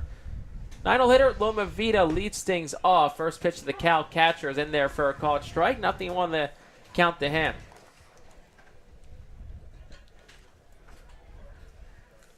Quickly there, the 0-1 dribbled foul to the left side. We'll do it at 0-2 now. Loma Vita making just his 4th start of the season here in game number 9. It's been a bit of a platoon between Caleb Lomavita and Justin Mickness behind home plate. Mickness, the Kent State catcher. as the wind starts to pick up here. Here's the 0-2 upstairs for a ball. 1-2. The post-it note we had with the umpire names up here in the broadcast group. But those are the old umpire names. We don't even need to have those up, Tim. I didn't even know if I was going to stick for a minute. I'll get rid of it. 1-2 to Loma Vida on the ground towards first. Past the first baseman Walsh in the right field for a base hit. And it's another at-bat and another base hit to right field, Tim, from Caleb Loma Vida. He stays hot, hits in 3 of his last 3 at-bats. It's been a strong approach for him, and again, he's done it with runners on. He's becoming one of those guys that, hey, if Cotuit can get some guys on early in the inning, no outs, 1 out in front of him, he's a great guy to hit and run with. He's got a really good feel of just poking the ball the other way and continues to add some depth to his offensive abilities as well as the lineup card turns over. Brooks Baldwin, the batter now for Cotuit, top of the lineup here now in the bottom half of the 3rd. So this stretch now is hit. First pitch to Baldwin, just slaps it foul. It's a curveball upstairs in the zone, but Baldwin said, let me try and smack one the other way, and goes a bit foul. Baldwin, who gets the start at first base today, his first start in the infield this season, has started primarily in the outfield for Cotuit so far in the young year. Very versatile player out of UNC Wilmington. Pitch to him is outside for a ball. And Loma Vida's caught between first and second base. He's in a rundown. He stays between the bags. Flips over to second base. They chase Loma Vida back. And they'll throw back to second. Loma Vida still in the pickle. This time he's spun and he's thrown out. And I'm not going to try to guess what that'll be in the scorer's book, but nonetheless, not a good base running blunder there by Loma Vida. I thought there were a couple times he stopped where if he kept running, he might have beaten a throw to a bag. I don't know if he got mixed up with a sign or what, but again, first time through that, Baldwin fouled that one back. It looked like he started and stopped. Not sure if it was a hit and run on or maybe he just got crossed up in a sign, but again, it was just kind of high out to dry between first and second, but a little more than a third of the way down the line. As we said, a lot of uncharacteristic mistakes from this Cotuit roster so far today. Here's the 1-1. Baldwin swings and misses. Counts 1-2. And look, over the course of a 44-game season, you're bound to have some innings. You're bound to have some stretches where you just don't play good baseball. 1-2, swung on a miss by Baldwin. And there will be no throw to first. The catcher made the catch out of the air. That's a 5th strikeout today from Grayson Hitt. 2 outs here in the 3rd for Carter Trice. 1-0 score, Cats lead. But, you're bound to have some bad stretches. You're bound to lose some games. But, for Cotuit manager Mike Roberts, can't be happy because this is a game where it just feels like the Cats are just beating themselves as Trice comes to the plate. First pitch to Carter Trice with 2 outs. Underneath that one, hit in the air to the left side. Backing up to shortstop. It's called off by the center fielder Pinckney. He'll make the catch in shallow left field. That is how this side is retired. No runs on a hit. There were no errors. Nobody left on base through Cotuit. We're 1/3 of the way through. Play-by-play duties over to Tim Krelak for the top of the 4th. 1-0 to score on the Kettleers. We want to hear from you during the game. Connect with the Cotuit broadcast crew by sending your questions to kettleersbroadcastbooth@gmail.com and interact with us as the Kettleers take the field in pursuit of a Cape Cod Baseball League championship. Once again, that's kettleersbroadcastbooth@gmail.com and interact with us all season long on the Kettleers digital network. Tune in to On Deck with the Kets, the official show of the Cotuit Kettleers, taking you through all things around Lowell Park and all throughout the village. Head to the Cotuit Kettleers YouTube channel for all episodes from the first 2 seasons. Find content such as this all throughout the Cotuit Kettleers digital network. The 2022 season here on the Cape marks 75 years of Kettleers baseball. As we share stories of the franchise's history throughout the season, hear from various personalities and their time in Cotuit. For more stories of the 75-year history of Cotuit baseball, tune in all season long through the Kettleers digital network. Not at the ballpark? Follow along with the Kettleers season across social media. Follow the Cotuit Kettleers on Facebook, Twitter, Instagram, and TikTok for exclusive content from the first pitch to the final out. You're listening to Cotuit Baseball here on the Kettleers Radio Network. For all road games throughout this season, find our broadcast through Mixlr by searching the Cotuit Kettleers Radio Network. For all games away from Lowell Park, find us right here on the Kettleers Radio Network. This is Tyler Bosma, pitcher from the University of Kentucky, and you're listening to Cotuit Kettleers Digital. Top 4 from Lowell Park. Falmouth leads over Cotuit 1-0. It'll be the second Kettleers arm of the day. And for the first time in 2022, it'll be Max Gig out of the Cotuit Bullpen. Had a strong season in the spring at Boston College, 4-2 with a 2.78 ERA, striking out 26 and walking 19 over 22 and 2/3 innings. It brings a close to the line on Adam Boucher. Went 3 innings in his second start of the season. Allowed just 2 hits, 1 run. That was unearned. Walked 2 and struck out 4. Gig a returner to Cotuit after pretty strong summer last year, particularly in the second half with this Kettleers team. That was just a game away from going to the Cape League Championship Series. It was 1-0 with a 1.50 ERA in 18 innings. Had a lot of growth under head coach Mike Roberts. Worked a lot and developed a really strong changeup. Really changed his game after his spring season at Boston College in 2021. He gets his first appearance here in Cotuit in 2022 and will get 6, 7, 8 in Collins, Pinckney, and Brutcher this inning for the Commodores. Out of the stretch, first fastball misses up high, ball 1. And there's nobody happier at Lowell Park right now than his dad, Todd Gig. Had a chance to talk to his dad prior to the game. We had him on the broadcast, on our Father's Day broadcast on Sunday. Just great guy, great family. Happy that his dad gets to see Max pitch tonight. 1-0 from Gig. Tried to spot that one up on the outside corner. 94 with the fastball, but just misses off 2 balls, no strikes. Infield, outfield, about regular depth. Ritter and Karros maybe a step or two to their left on the left side of the infield. 2-0 the count, no one on, no one out, top 4. Gig from the stretch. Fires a fastball pass at 92. Collins swings through that one. 2 balls, 1 strike. And I remember talking to Max's dad, ran into him at a BC Virginia Tech game this past spring. He talked about how excited Max was, how much he learned under Coach Roberts last year, how much really getting a good feel for his changeup really just turned the tides on how his pitching career at the collegiate level was going. Gig gave some really big innings down the stretch last summer as the 2-1 pitch skied into center field. Scott over to his left and a few steps back and settles underneath that one to make the catch. There's 1 down in the 4th. That's a nice fastball that Gig features there. Kind of jumps on you a little bit there. You know, working at, low to mid 90s, about 92, 94. Last couple of pitches right there. But got the bottom of the lineup to work with here. Gig does. So if you can try and make some quick work of this Falmouth team. And if you're a Cotuit team, look, it's early. It hasn't been your day so far. Quite frankly, it's been a bad day so far. But it's early, can turn things around. A lot of baseball left to play. 1 out, no one on in the inning, and it brings Andrew Pinckney back to the plate. Reached on an error from Kyle Karros back his first time around. Gig's first fastball finds the bottom of the zone at the knees. No balls, 1 strike, up to 95. Again, Gig pretty fresh out of the bullpen. His velocity showing here in his first inning of relief. Right on right matchup. Here's the 0-1. Slider zips away off the tip of the glove from Loma Vida. Gets to the backstop, but no one on, no harm, no foul. Just thinking about how long you can push Max Gig. For what it's worth, season high 3 innings at Boston College. Season high in pitches, 53, back on March the 22nd.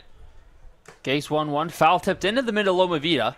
Challenging with the fastball up underneath the hands. It's 1 ball, 2 strikes, and that's really seemed to be his rhythm over the last calendar year or so. Went a few appearances, particularly against Bourne last summer. It was actually one of the guys that Cotuit would lean on against the eventual Western champion Braves. Had a couple 3-inning appearances against them, 1 at Dorn Park, 1 at Lowell Park. Was really strong in the back half of last season. 1-2 breaking ball. No swing from Pinckney. Challenged him away, but evens the count at 2.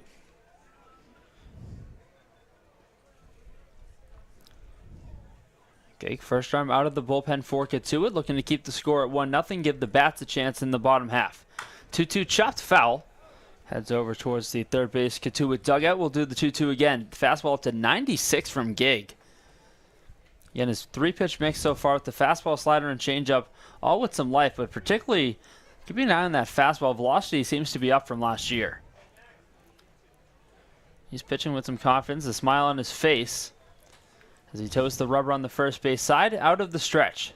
2-2 home. Breaking ball picked out of the dirt by Loma Vida. And Pinckney working back in the count. 3 balls, 2 strikes. I like the thought there from Gig, going with that breaking pitch there. We'll see if he maybe comes back with a fastball. Maybe tries and dots one at the knees here. Deep breath, full count delivery from Gig. Fastball tipped into the middle of Loma Vida. We foul tipped for a swinging strike 3. Back to 96 with the fastball that time from Gig. He's feeling it with that heater. There's 2 down in the inning. climbs the ladder there with the fastball. Pinckney, we saw a couple of times that at bat, him really just struggle to keep that bat back, tips it back. Nice job by Loma Vida to make the squeeze. 2 down, no one on. Brings the outfielder Drew Brutcher to the plate out of South Florida as he takes the changeup just off the plate. 1 ball, no strikes. Brutcher's first time around walked against Adam Boucher, one of 2 base on balls, allowed by the right-hander out of Duke. Staying with the ACC play, right-hander from Boston College. Brings it back on the outside corner. 1 ball, 1 strike. Looks like they, again, that first pitch end up calling a strike. So no balls, 2 strikes to count. It is 1-1. We're waiting for the scoreboard to get that right. But it is 1 ball, 1 strike. First pitch just missed off. Next one, the outside corner. 1-1 grounded back to Gig underneath his glove. Feels it a step or 2 to the left of the mound. Flips over to first. In time to get Brutcher. And that will retire the side. A good inning of relief from Max Gig. A 1-2-3 inning. No runs, no hits, no errors, and none left. Bottom 4 coming up from Cotuit Kettleers offense looking to get going. We'll be back with the bottom of the 4th in just a moment on the Kettleers Network. We want to hear from you during the game. Connect with the Cotuit broadcast crew by sending your questions to kettliersbroadcastcrew@gmail.com and interact with us as the Kettleers take the field in pursuit of a Cape Cod Baseball League championship. Once again, that's kettliersbroadcastbooth@gmail.com and interact with us all season long on the Kettleers digital network. Tune in to On Deck with the Kets, the official show of the Cotuit Kettleers, taking you through all things around Lowell Park and all throughout the village. Head to the Cotuit Kettleers YouTube channel for all episodes from the first 2 seasons. Find content such as this all throughout the Cotuit Kettleers digital network. The 2022 season here on the Cape marks 75 years of Kettleers baseball. As we share stories of the franchise's history throughout the season, hear from various personalities and their time in Cotuit. For more stories of the 75-year history of Cotuit baseball, tune in all season long through the Kettleers digital network. Not at the ballpark? Follow along with the Kettleers season across social media. Follow the Cotuit Kettleers on Facebook, Twitter, Instagram, and TikTok for exclusive content from the first pitch to the final out. You're listening to Cotuit Baseball here on the Kettleers Radio Network. For all road games throughout this season, find our broadcast through Mixlr by searching the Cotuit Kettleers Radio Network. For all games away from Lowell Park, find us Part of the order due up for Cotuit in the bottom of the 4th inning here from Lowell Park. Falmouth with a 1-0 lead over the hometown Kettleers. Tim Crowley, Jake Starr, Riley Page, Jenna Meyer on the sidelines for us. Lefty-lefty matchup between Hitt and Cole. And the first pitch is a breaking ball across the outside corner. 1 ball, 1 strike. Cole's first time around walked and was the only base runner to reach back in the first inning, where Hitt also picked up 3 strikeouts. A 1 fastball misses low, backhanded out of the dirt by Peyton. Evens the count. 1 ball, 1 strike. Again, 3-4-5, and Cole, Kern, and Scott due up for the Kettleers. 1-1 breaking ball, skied into left field, coming a few steps in is Collins. He settles under it over to his right and makes the catch for the first out of the 4th inning. And Cole with that natural swing to left center field. Just got a little bit underneath that one. Retires for the first out of the inning. And Jake, we were out on the field talking to him earlier. We got a full hitting tutorial from Zach Cole. We talked about it, especially after the game yesterday against Matt Jasek for Wareham. Really doing a good job staying through fastballs, taking it to left center. As Kate Kern dribbles the first pitch foul, no balls, 1 strike. Yeah, he had me ready to go grab my bat, head down to the cage, and start working on things. So you're saying, what's your, goal here? And he goes, against lefties, I go for the left side of the ear. For righties, I go aim for the right side of the pitcher's ear. It's a good approach, back up the middle approach, slightly inside out, just trying to hit a line drive to all fields. A 1 to Kern, misses inside, evens the count at 1. Kern in right field today now has played all 3 outfield positions for the Kettleers so far this summer. Takes a breaking ball, loops over the outside corner away. 2 balls, 1 strike. Again, his versatility has allowed Coach Roberts to put him wherever he wants to. Again, starting most of the season left when Victor Scott went to the combine and moves over to center. Now when Brooks Baldwin comes into first, he goes to right. Kern takes another breaking ball low. He's in the driver's seat of this count, 3 balls, 1 strike. Again, batting from the right side out of Ohio State. Team leader in both walks and runs scored so far just through the first week of the season. 3-1. Fastball line down the left field line. That gets over into the corner for a fair ball. Kern takes a big turn around first. He's heading into second and pulls in with a standout double, a one-out double for Cade Kern. Kettleers have a man in scoring possession here, bottom 4. Yeah, Kern's been someone who's gotten on base this year. He's walked a bunch. He's been really solid defensively. Someone that, if he can get the bat going, he can start hitting balls like that, he's going to be someone who's really dangerous. So hope there is that double right there. A is a step in the right direction for Cotuit in this game, but B, a step in the right direction for Kern offensively, just his 3rd hit of the season. And a good piece of hitting there to get him on second base. He's one that also likes to steal 3 for 4 in stolen bags. So again, with only 1 out on the board, could be something important here early on in this inning. Talked about Cade Kern playing some center field over the course of the weekend. Well, that was in place of Victor Scott, who, again, back from the Combine in San Diego, back for his 2nd straight start in center field. First pitch home to him. Breaking ball misses away. Good slide to his left from Peyton. 1 ball, no strikes. And Scott playing a smooth center field today. Really good range to either side. And has great closing speed to either gap. 0 for 1 on the day so far. Grounded out on a bunt back to the pitcher his first time through. 1-0 pitch grounded over and a diving stop by Walsh. He backhands it and takes it to the bag himself. Kern moves over to third, but a really strong play moving over to his left by Jacob Walsh over at first base for the 2nd out of the inning. Yeah, that was one I thought for sure was going to get by Walsh at first. That one sneaks into right field. Kern for sure scores, but Scott does the job, gets him over to second base, gets him to third from second on the play, but see what Carros can do here. Carros looking to make up for an error early in the game. A tough in-between hop going into the backhand on his right. And allowed the first run of the game for Falmouth to come around and score. That was actually Jack Payton back in the 2nd inning. First pitch to Carros, breaking ball, aggressive take, but leaves it low, ball 1. With the bat so far today, Carros grounded out a sharp 1 hopper to third his first time through. That was back in the 2nd inning. But an RBI chance for the UCLA product with a runner on third and 2 outs. 1-0 from hit, chopped over to the right side, feeling it on the long hop is McKenzie. He flicks it on to first in time to get Carros, and that will retire the side. So the Kettleers get him in just 90 feet away, unable to bring him home. No runs on a hit, no errors, and 1 left. Top 5 coming up in just a moment, but before we do that, we'll send it back down to our sideline reporter, Jenna Meyer. Jenna? Thanks so much, Tim. Exciting stuff happening at Lowell Park and in the Kettleers store. The return of the Super Raffle. $100 per ticket and only 100 tickets sold. So if you are feeling lucky, stop by the Kettleers store and buy your ticket today. The raffle will run through the last playoff game of this 2022 CCBL season. Back to you, Tim. Jenna, thanks so much. Keep it here heading to the top of the 5th inning. Max Cake will be out for his 2nd inning of work. Tim Crowley, Jake Starr, Riley Pay. You just heard from our sideline reporter, Jenna Meyer, as well. See how those raffle sales go.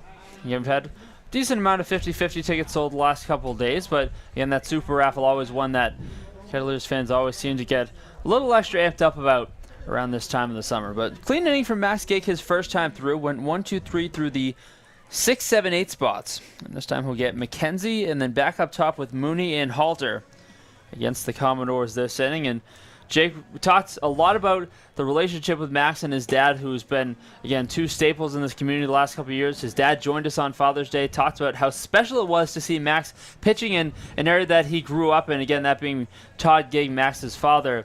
2nd straight summer in Cotuit, and this family just so excited to be back in this area. Yeah, I was talking to, as I said, Todd before the game today. I'm like, how long's your drive in? He's like, usually 1.5 hours, 2 hours of traffic, but next week they're actually staying on the Cape. A lot of their extended families coming up, and they're going to get to watch Max and the Kettleers I can't talk right now. Max and the Kettleers play a handful of games next week, so that should be an exciting time for Max Gig, Todd Gig, and their whole family. Slight lefty shift on the left side. Ritter pinching the bag, Carros in on the infield grass. Gig's first run home, showing bunt as McKenzie pulls back. Fastball misses just outside for ball 1. McKenzie, his first time around, struck out against Boucher. 1 of 4 on the day for the right-hander out of Metuchen, New Jersey. Now the right-hander, the Massachusetts product from Lynn, delivers the 1-0 home. Fastball line straight back to the screen, just a few feet away from us. Evens the count at 1. Yeah, clipped the top of that netting and shot into the parking lot. Hopefully no cars were damaged in the process. As long as it's not yours, right? Hopefully it's not mine. That would be expensive. Very. Gig working with no one on, no one out. 1-1 count to McKenzie. Here's the 1-1. Fastball cut on and missed. 94 on the inner half. Moves the count to 1 ball and 2 strikes. Jake, so I did find out you are driving the Buick these days. How many times do people come to you with the, it's not a Buick joke? When I was younger, definitely a lot. Not as much as of late, but I'll still get some here and there, including yourself. Gig pitching with confidence. 1-2 home. Here's the fastball away. No chase from McKenzie. Evens the count at 2. So was that like one of the family pass downs, you know, the parents' car first and then you end up with it? Or how long has the Buick been in the Star family? Buick has been, when did I get my driver's license? 2016. Yeah, been driving with Buick. Count even at 2. Gig kicks and fires.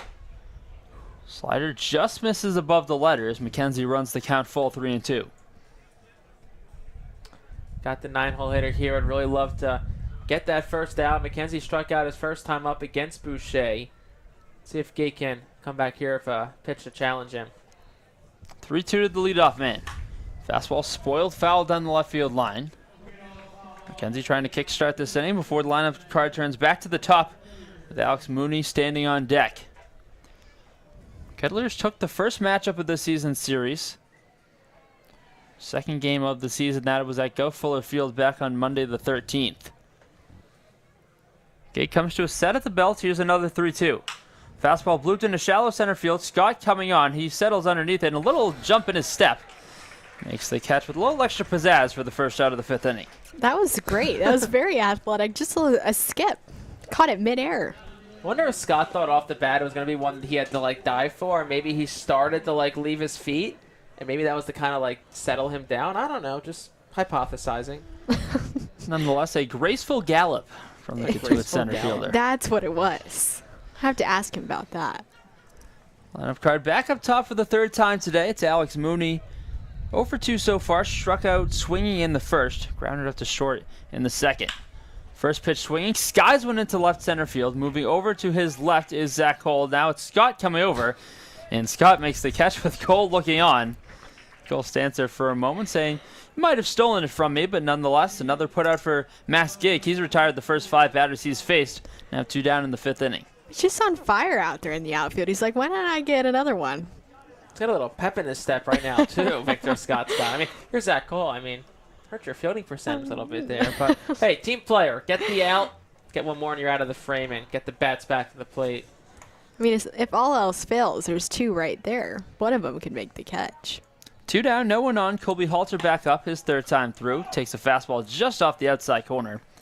1 ball, no strikes. And these Cotuit outfielders, they've seemed like they've formed a pretty good relationship the last few days, especially Scott being back from the combine. We were joking around with him and Zach Cole before the game. So building their relationship out in the outfield, and we'll bleed for moments like those occasionally as Gig drops a 1-0 breaking ball. A good slider at the knees, evens the count.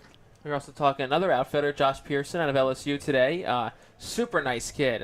Great ball player down at LSU. Had a great season for the Tigers. Excited to see him once he gets a shot to get out there this summer. Gig kicks with the 1-1. Fastball blows it past the bat of Halter. 95 up above the letters. Moves the count to 1 ball, 2 strikes. Gig's been exceptional since entering after Boucher tossed the first 3 frames for the Kettleers. Shadow starting to lurk over around the 3rd base bag. Sunshine all the way across here at Lowell Park. 1-2 home. Pitch line through the left side. That gets past Ryan Ritter into left field for a base hit. Cole over to his left to corral it. It's a good piece of 2-strike hitting from Colby Halter, and it puts a 2-route base runner on for the Commodores here in the 5th. I was going to say, great piece of hitting there from Halter of 2-strike. Did a great job shortening up that swing. Got a pitch outside. Just poked it. I mean, that's the thing of 2 strikes is that you got to swing more in the defensive. You can't be attacking. You can't be looking for a pitch. You can clear that front hip and really pull it towards right field if you're a lefty. Pitch outside. Just got to throw the hands at it and let the ball do the rest. 2 outs in the inning. Runner on first brings Braden Taylor back to the plate out of TCU. 1 for 2 on the day so far. Grounder out on a tapper right in front of the plate. Caleb Lomavita threw him out at first. Takes the first pitch fastball away for strike 1 and also singled in the 3rd inning. was stranded after that, and Adam Boucher's final inning of work here on Wednesday, late afternoon, early evening. Right on left matchup. Again, Gig looking to retire the final batter and get through 2 scoreless. 1-0 Falmouth leads. Gig looking to keep it right there. 0-1 from the stretch. Fastball zips just a little low. And a good take from Taylor evens the count at 1.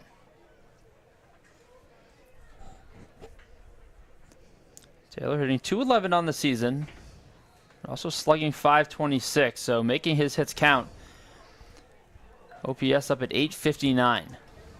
1-1 runner goes. Pitch a swung on a miss for a strike. Throw down to second is in time to get him.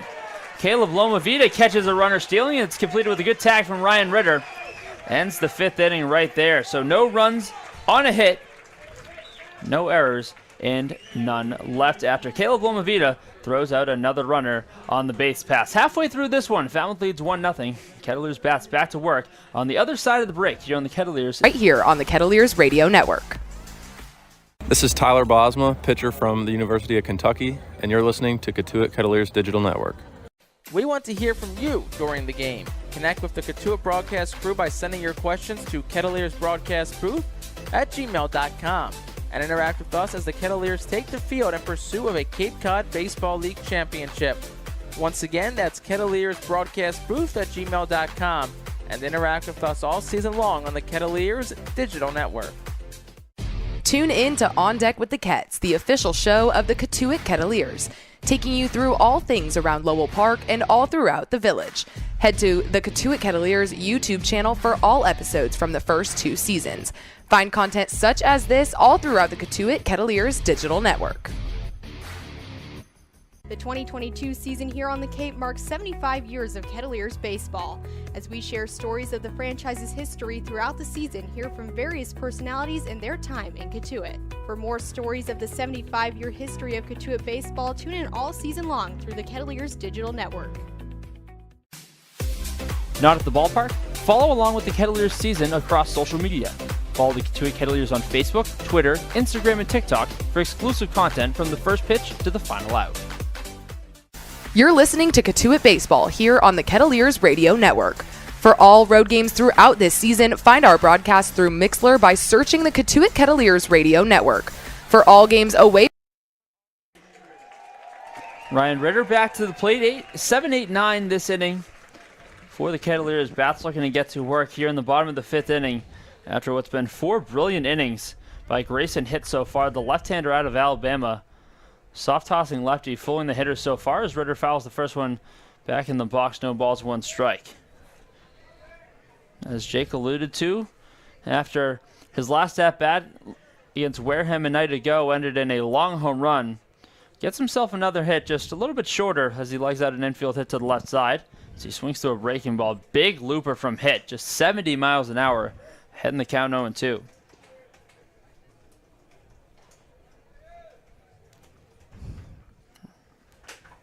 Ritter doing a pretty good job with the bat so far, and as talked about the broadcast, award for some defensive accolades today as he chops a 0-2 foul. Will do it again. Winner of the Rawlings Division I Gold Glove Award among D1 shortstops. So another big year for Ryan Ritter in 2022, boosting his value before the draft next month. Hit ahead 0-2. Breaking ball heavy in these counts. See what he wants. Here's one up above the letters. Ritter staying patient, 1 ball, 2 strikes. You just watch from the batter's box, too. Like, you just see the confidence that, he elicts. Takes one right there, and it's like, okay, I see it. And it's, confident, ready to go again. 1-2. Ritter chops it foul again, really trying his best to stay back on these off-speed pitches. Continues to battle, 1 ball, 2 strikes. And Ritter among team leaders in a couple different offensive categories. Another 1-2 from Hitt. Breaking ball chopped over to the left side. Once again, foul. Making the left-hander work in this count. Still 1 ball, 2 strikes, but about 6 or 7 pitches deep. Entered today, tied for the team lead in hits with Brooks Baldwin at 10. Leader in doubles with 3. And also is the only player to homer multiple times with 2 on the season. Another 1-2. Fastball chopped through the hole in the right side. They had him shifted to pull. Ritter goes the other way, and it's a leadoff single for the Cotuit shortstop. Have the first man on this inning with Graham Pauly coming to the plate. And it's another multi-hit game for Ryan Ritter, now his third of the season. And back to that conversation we had with Zach Cole, he was talking about, guys always shifting him, likes to make him pay go. He's like, it's a free hit. It's a free hit if I go that way. And for Ryan Ritter right there, had him shifted. McKenzie's second baseman was shaded way towards the second base bag, and Ritter's like, okay, I'll take it. Just squeaked one right in the hole. Graham Pauly from the left side against the left-hander hit. First one home, shows bunt, gets it down right in front of the plate. Nothing there at second. The only play for Peyton is over to first. Corrective out from Graham Pauly, gets the bunt down on the breaking ball as Ryan Ritter moves up into scoring position. One out in the inning, Caleb Lomavita making his way to the plate. Productive out. I know I was talking with Riley and Jenna pregame just to kind of about, what are some of the keys to today's game. I know one of the ones that we talked about was being able to manufacture runs. And in a day like today where Grayson hits pitching so well, the ball's not flying off the bat like it was a night ago. You got to manufacture runs, and that's how you do that. You get the bunt down. Now you got someone in Lomavita who's swinging a hot bat right now. If he can poke one in the outfield, we know Ritter's got the speed to score from second. First one home, drives it into right field, but right at Brutcher, makes the catch. Ritter tags, heading for third. That ball's going to be cut off by Mooney on its way there.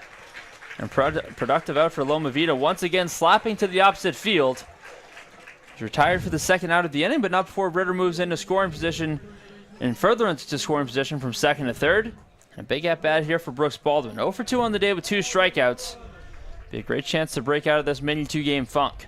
And that's a situation there. Not a lot of guys would have tagged up on because Ritter started going towards third because that ball was hard off the bat. Stopped himself on a dime about 5-6 feet off that second base bag. Tagged up, got to third. Now standing on third base. Yes, there's 2 outs, but pass ball, wild pitch gets him home. First one to the CA Player of the Year. Drops the bunt down off the mound. Is hit. He bobbles it in fair territory. Ritter comes in to score. We'll see if it'll be ruled a hit or an error, but nonetheless, this game tied at 1. Love that decision right there. We talk about manufacturing runs.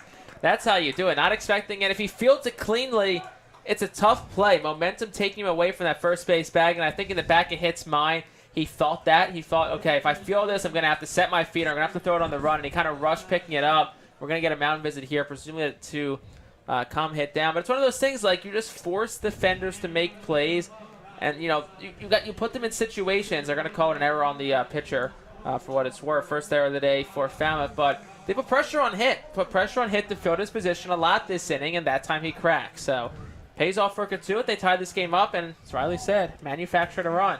Yeah, I think you're speaking everything into existence, Jake. Just keep going with the last couple days with all of these keys. But yeah, like you said, just kind of off the foot of Hit right there as well. Went to grab that and make the play home, but just wasn't able to finish that play.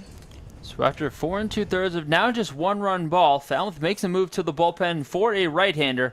I'll close the book on Hit. We'll get you his final line in just a moment. I'll tell you about the new right-hander entering for the Commodores after a quick timeout here on the Kettleers. From Lowell Park, find us right here on the Kettleers Radio Network. This is Tyler Bosma, pitcher from the University of Kentucky, and you're listening to Cotuit Kettleers Digital Network. We want to hear from you during the game. Connect with the Cotuit broadcast crew by sending your questions to kettleersbroadcastbooth@gmail.com and interact with us as the Kettleers take the field in pursuit of a Cape Cod Baseball League championship. Once again, that's kettleersbroadcastbooth@gmail.com and interact with us all season long on the Kettleers Digital Network. Tune in to On Deck with the Kets, the official show of the Cotuit Kettleers, taking you through all things around Lowell Park and all throughout the village. Head to the Cotuit Kettleers YouTube channel for all episodes from the first 2 seasons. Find content such as this all throughout the Cotuit Kettleers Digital Network. The 2022 season here on the Cape marks 75 years of Kettleers baseball. As we share stories of the franchise's history throughout the season, hear from various personalities and their time in Cotuit. For more stories of the 75-year history of Cotuit baseball, tune in all season long through the Kettleers Digital Network.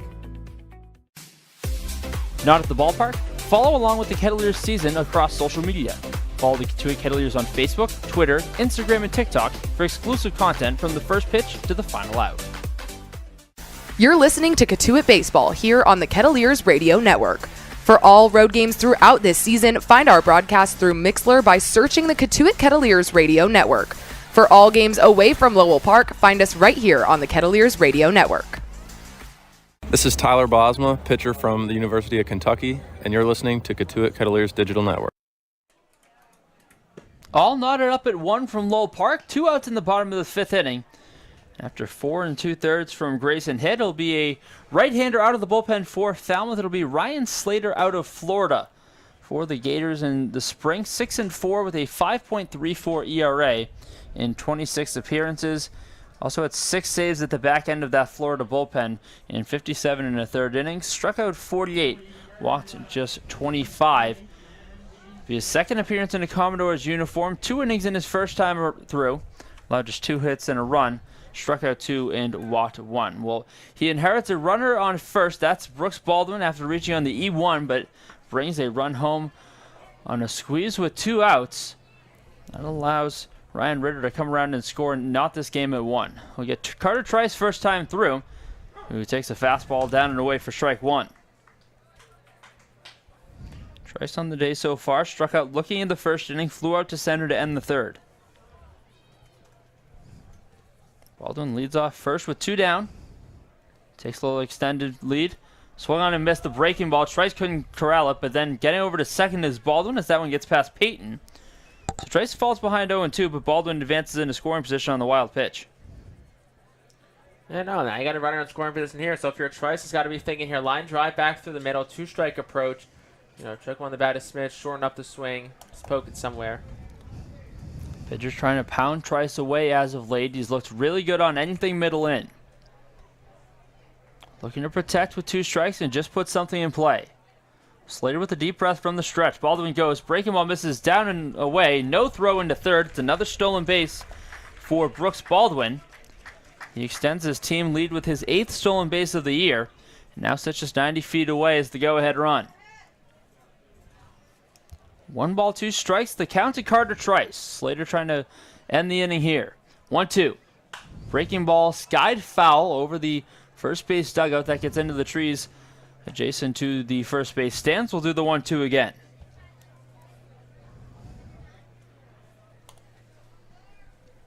Cotuit evening the score in this inning. Ryan Ritter poked one through the right side for a leadoff hit. Came around to score on the Baldwin bunt. 1-2. Fastball misses down and away. Good backhand from Peyton. 2s across the scoreboard. 2 balls, 2 strikes, 2 outs. Cotuit looking for run number 2 of the day. Slater at the belt. Kicks and fires. Breaking ball skied into shallow right center. Moving out is the second baseman McKenzie. He calls for the ball. He catches it. And that ends the 5th right there. But not before Cotuit gets a run back on 1 hit in the inning. 1 error again charged to hit the pitcher on that Baldwin bunt. And the Kettleers leave a runner on 3rd. Top 6 coming up in just a moment. It'll be Max Gay back to the mound. Be back with the top of the 6th in just a moment. Score tied at 1 on the... We want to hear from you during the game. Connect with the Cotuit broadcast crew by sending your questions to kettliersbroadcastbooth@gmail.com and interact with us as the Kettleers take the field in pursuit of a Cape Cod Baseball League championship. Once again, that's kettliersbroadcastbooth@gmail.com and interact with us all season long on the Kettleers Digital Network. Tune in to On Deck with the Kets, the official show of the Cotuit Kettleers, taking you through all things around Lowell Park and all throughout the village. Head to the Cotuit Kettleers YouTube channel for all episodes from the first 2 seasons. Find content such as this all throughout the Cotuit Kettleers Digital Network. The 2022 season here on the Cape marks 75 years of Kettleers baseball. As we share stories of the franchise's history throughout the season, hear from various personalities and their time in Cotuit. For more stories of the 75-year history of Cotuit baseball, tune in all season long through the Kettleers Digital Network. Not at the ballpark? Follow along with the Kettleers season across social media. Follow the Cotuit Kettleers on Facebook, Twitter, Instagram, and TikTok for exclusive content from the first pitch to the final out. You're listening to Cotuit Baseball here on the Kettleers Radio Network. For all road games throughout this season, find our broadcast through Mixlr by searching the Cotuit Kettleers Radio Network. For all games away from... Score tied at 1. Max Gig back out for a 3rd inning of work. 2 scoreless so far for the right-hander out of Boston College and the Lynn, Massachusetts native. Looking strong in his first appearance of the summer for Cotuit in his second stint here in the Village. He gets the heart of the order, starting with Braden Taylor. First pitch looks like a changeup, misses away for ball 1. Taylor was at the plate last inning when Colby Halter was caught stealing by Caleb Lomavita, so he finds his way back to the plate here to begin the top of the 6th inning. 1-0 from Gig. Skied into left center field. Moving back to the wall is Cole. Still ranging back towards the fence. He leaps and makes the catch, tracking about 5 feet shy of the wall. Really good job to flip the hips and get back from Zach Cole. There's 1 out in the inning. Victor Scott ain't robbing him of that one that time. That was all Zach Cole. Great play by him. I mean, the outfield defense has been tremendous for this Cotuit team this season. They've had a handful of outfield assists, mostly from right. Ball went out there. But, I mean, Kern out there has been great. Victor Scott's shown great range. Zach Cole has made big plays. Zach Cole's a big guy. I mean, not your prototypical build for, an outfielder, but he's a big guy, a tall guy, and you saw that length from him being used on that last play. First pitch misses down and away from Jacob Walsh. 0-2 on the afternoon so far. But also made a very strong diving stop at first base, moving it over to his left to rob Victor Scott of a hit a few innings ago. Giggs 1-0, kicks and fires. Off-speed pitch misses away, 2 balls, no strikes.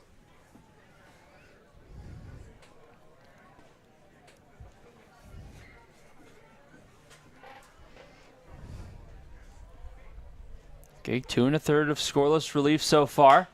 Runs the fastball in, balled it up the first base line, fielding to his left. Flips it over to Gig, covering the bag. And there's your PFPs paying off on the 3-1 putout, 2 down in the inning. Took the words right out of my mouth, Tim. Those are the things that you practice all through the fall, early in the spring, and when you get here as well in the summer, those PFPs. And that's where it pays off. Great job by Gig.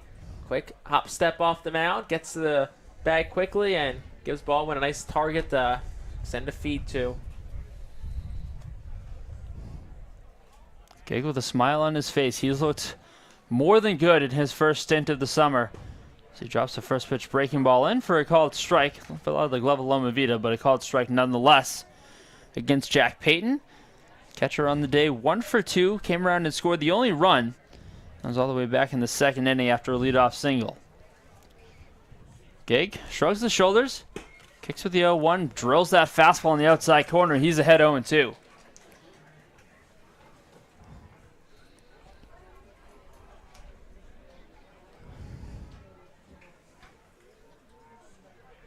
Gig way ahead, looking to complete 3 scoreless from Lowell Park. 0-2. Break ball called, strike 3 across the outer half. A big flip of the ball back to the mound by Caleb Lomavita. And how about the job from Max Gig? 3 scoreless innings, allowing just 1 base runner in that span.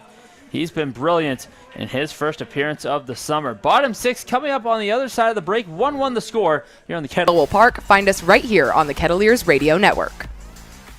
This is Tyler Bosma, pitcher from the University of Kentucky, and you're listening to Cotuit Kettleers Digital Network. We want to hear from you during the game. Connect with the Cotuit broadcast crew by sending your questions to kettleersbroadcastbooth@gmail.com and interact with us as the Kettleers take the field in pursuit of a Cape Cod Baseball League championship. Once again, that's kettleersbroadcastbooth@gmail.com and interact with us all season long on the Kettleers Digital Network. Tune in to On Deck with the Kets, the official show of the Cotuit Kettleers, taking you through all things around Lowell Park and all throughout the Village. Head to the Cotuit Kettleers YouTube channel for all episodes from the first 2 seasons. Find content such as this all throughout the Cotuit Kettleers Digital Network. The 2022 season here on the Cape marks 75 years of Kettleers baseball. As we share stories of the franchise's history throughout the season, hear from various personalities and their time in Cotuit. For more stories of the 75-year history of Cotuit baseball, tune in all season long through the Kettleers Digital Network. Not at the ballpark? Follow along with the Kettleers season across social media.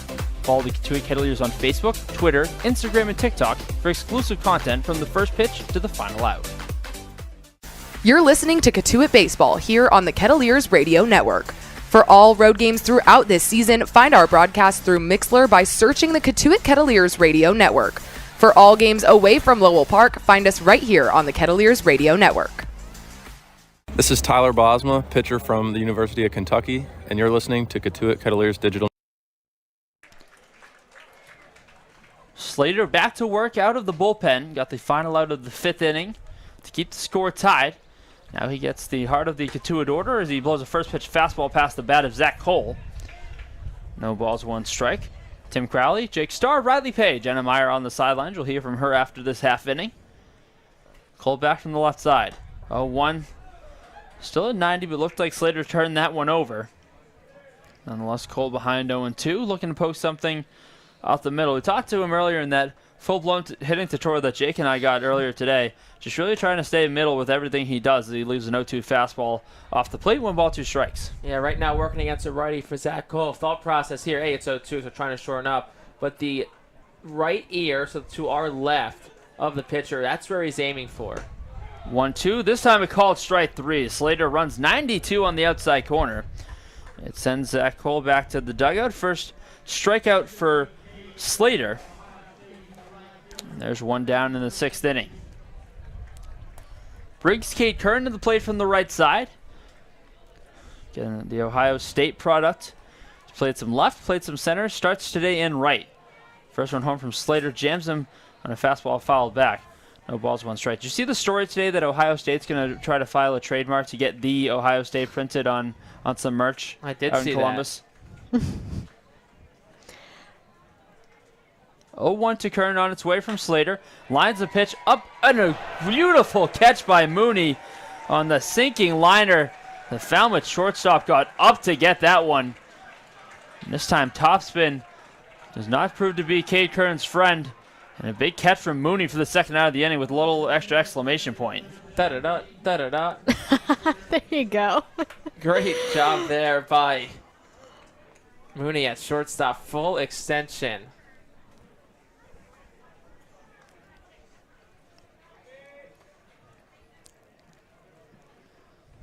First pitch into Victor Scott. Swung and fouled back to the screen. No balls, 1 strike against Scott. Robbed of a hit earlier in this game by Walsh down to first base. A beautiful sliding stop to his left. Had an RBI, 2 RBI double last night. Still looking for his first hit of the day, 0 for 2 so far. 0-1 home. Sees a fastball through, just finding the outside corner. Slater's ahead in the count, 0-2. Slater's done a great job throwing strikes, getting ahead in the count. See if he has to put away Scott here. 0-2. Victor leaves it off the outer edge. And last night we had a great vantage point. We could hear everything coming from the dugout. And one of the things Mike Roberts said, which I'm assuming he's probably saying now, is this guy's around the zone. Don't be taken early in counts. Be aggressive. 1-2. Fastball thought it was a called 3rd strike. Instead it misses low. Peyton and Slater is starting to make their way back to the dugout, as did most of the Commodore defenders. Everyone's going to stay put for a 2-2. From the windup, Slater delivers. Spoiled back into the parking lot. Heard some oohs and ahs on that one. Scott just getting enough of the bat to flick it foul. Do the 2-2 again. Couple late birthday shout-outs we haven't had a chance to give since we've been home. Seth Burdick has been such a great addition to the concession stand here, making his way over from the Cotuit Fresh Mart. Wanted to give him a late birthday shout-out. As well as Cade Morris, opening day starter, turning the big 2-0 yesterday. As Scott takes a fastball away, count goes full. What a fun way to spend your birthday. Why not? At a ball game. Slater's 3-2 home. Scott leaves it just off the outer edge. Slater didn't like the call. A little turn towards center field, but Victor Scott's on for the first time today with a 2-out walk, and it brings Kyle Karras to the plate with a runner on and 2 down. I can say from experience, I have spent plenty of birthdays at Phillies games, at least 3 or 4 throughout my young life so far. You said you were what? Somewhere in September? September the 7th. Okay, that was the one I had in my head. I just didn't want to mess up the number too early. Yes, you got it right. Or you thought right. Quick check from Slater, starting and stopping a Scott. Ground ball back to the mound. Fielding it on the backhand is Slater. He fires on to first. In time to get Karras for out number 3. So Kettleers, no runs here in the 6th inning. No hits. No errors from Falmouth, and 1 runner left on base. Top of the 7th coming up in just a moment, but before we do that, we'll send it down to our own Jenna Meyer, who's got a very special guest. Jenna? Thanks so much, Tim. I'm joined by Scott Hill, the 2nd Vice President of the Kettleers and Game Day Coordinator. Scott, tell us a little bit about what your role with the Kettleers entails.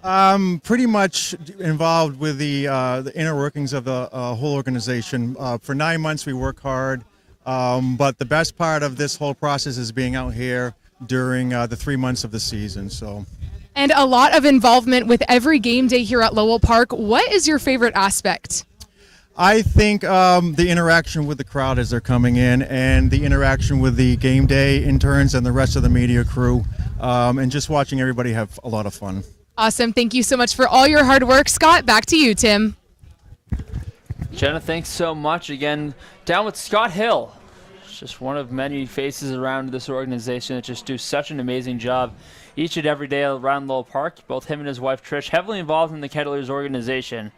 Certainly unbiasedly, 2 of the best people you'll find around the village. So thankful for all that they do for this organization. And Kettleers looking to pull out another win here at home on Wednesday evening. Max Gig, he's been stellar so far. 3 innings so far. He's back out for a 4th. And talked about his longest appearance, 3 innings at Boston College this spring. Has been a 3-inning guy for most of his time at Cotuit, especially later in the season last year. But he continues to cruise. He's fresh in his first appearance. Why not keep him going? Yeah, definitely. I mean, as we said, he's gone 3 so far. He's been great as well. He's faced the minimum. The lone hit he gave up was a runner, Halter, who got thrown out at second base by Loma Vida. So see if he can keep rolling here in the 7th and give the Cats a chance in the bottom of the frame to get some runs on the board and turn things over.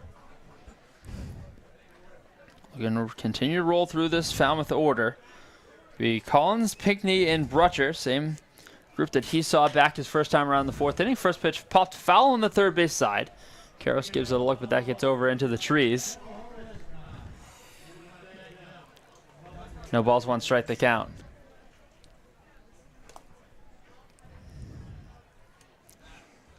Gig's gone 3 scoreless so far, only allowing 1 hit in that span. No walks allowed and striking out 2. First appearance of the summer for the right-hander out of Lynn, Massachusetts. 0-1 home to the lefty. Fastball chopped over to the right side. Grant Pauly fields it on a couple hops, fires on to first. Another batter retired by Max Gig sits down the leadoff man here in the 7th.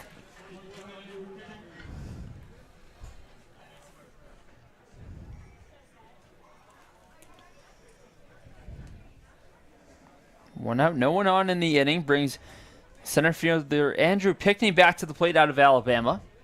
First time through, struck out swinging against Gig. 0-for-2 on the day, but did reach on an error from Karros. That led to the first run of the day back in the 2nd inning and then stole a base. First pitch breaking ball grounded back to Karros. This time gets the backhand. Strong throw over to first. And it gets stretched from Baldwin, retires Pinckney. So Karros gets it right from the first time through. Now 2 down in the inning. Gig extremely efficient so far. Great play by Karros there at 3rd, and Karros is an excellent defender at 3rd. Super long backhands that one. Nice throw to first. He's shown off that strong arm a couple of times so far, and that error we saw from Karros, that's not him. I mean, what we saw there, that is who Kyle Karros is. Excellent defender, strong defender, and nice play by him. Looks routine, but harder than it looks. Drew Brutcher's second at bat against Gig. Takes the first pitch off speed on the outer half for strike 1. Talk about possible players of the game. Max Gig talking himself into that conversation. If Kettleers can pull out a win, you can see that big smile as he peers in from the side from Caleb Lomavita. A rewarding outing for the right-hander so far. 0-1. Fastball tipped right back to the screen. Brutcher was on 93, but fouled it just straight back. Gig ahead 0-2. See what he wants to do sequencing. Ahead in the 0-2 count. No one on. 2 outs. Kettleers and Commodores still locked at 1. Second game of the season series between these Western Division rivals. Gig from the belt. 0-2. Breaking ball. Cut on and missed. Good slider from the right-hander, and now 4 scoreless innings from Max Gig out of the bullpen. What a brilliant outing in his first time back with the Kettleers in 2022. We'll stretch from Lowell Park. Be back with the bottom of the 7th in just a moment on the Kettleers Network. We want to hear from you during the game. Connect with the Cotuit broadcast crew by sending your questions to kettleersbroadcastbooth@gmail.com and interact with us as the Kettleers take the field in pursuit of a Cape Cod Baseball League championship. Once again, that's kettleersbroadcastbooth@gmail.com and interact with us all season long on the Kettleers digital network. Tune in to On Deck with the Kets, the official show of the Cotuit Kettleers, taking you through all things around Lowell Park and all throughout the village. Head to the Cotuit Kettleers YouTube channel for all episodes from the first 2 seasons. Find content such as this all throughout the Cotuit Kettleers digital network. The 2022 season here on the Cape marks 75 years of Kettleers baseball. As we share stories of the franchise's history throughout the season, hear from various personalities and their time in Cotuit. For more stories of the 75-year history of Cotuit baseball, tune in all season long through the Kettleers digital network. Not at the ballpark? Follow along with the Kettleers season across social media. Follow the Cotuit Kettleers on Facebook, Twitter, Instagram, and TikTok for exclusive content from the first pitch to the final out. You're listening to Cotuit Baseball here on the Kettleers Radio Network. For all road games throughout this season, find our broadcast through Mixlr by searching the Cotuit Kettleers Radio Network. For all games away from Lowell Park, find us right here on the Kettleers Radio Network. This is Tyler Bosma, pitcher from the University of Kentucky, and you're listening to Cotuit Kettleers Digital Network.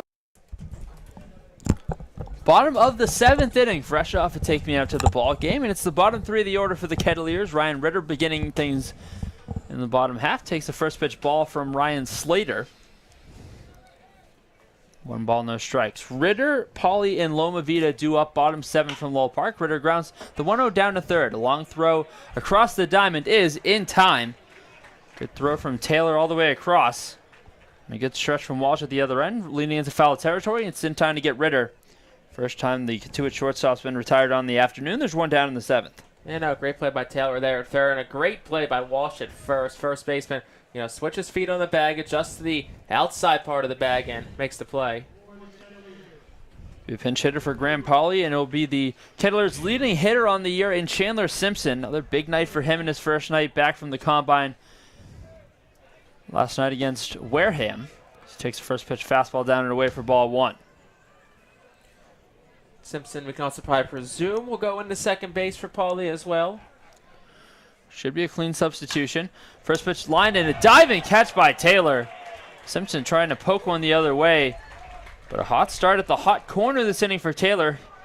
2 down, and he's been right in the middle of it defensively. Clean catch right there, just straight to his glove. See him just like make a plank almost to the ground, but very clean play by him to get that out.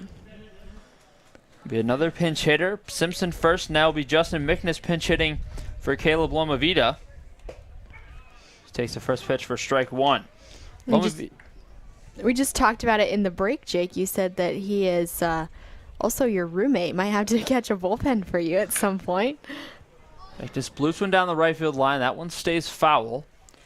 Behind 0-2. Good day at the plate for Lomavita. Had a single in the 3rd inning, and then hard contact. There was a loud line out to right field the second time through. He's seen the ball really well the last couple chances he's had at the plate, particularly taking the ball the other way. But it's Mickness now, pinch hitting. 0-2 from Slater. Fastball stays away. 1 ball, 2 strikes. I would love to have Mickness catch a bullpen for me. I've been dying to pitch a bullpen for like a year and a half now. I just love to get out there, show off the gun a little bit. 1-2. Mickness geyser into left center field. Moving over to his right is Pinckney, ranging into the gap, but it ends up being Collins who makes the catch. And that quickly retires the side. No runs, no hits, no errors, none left for the Kettleers. Still tied at 1 heading to the top of the 8th inning, where Jake Starr will once again have your play-by-play. It's next on the Kettleers Network.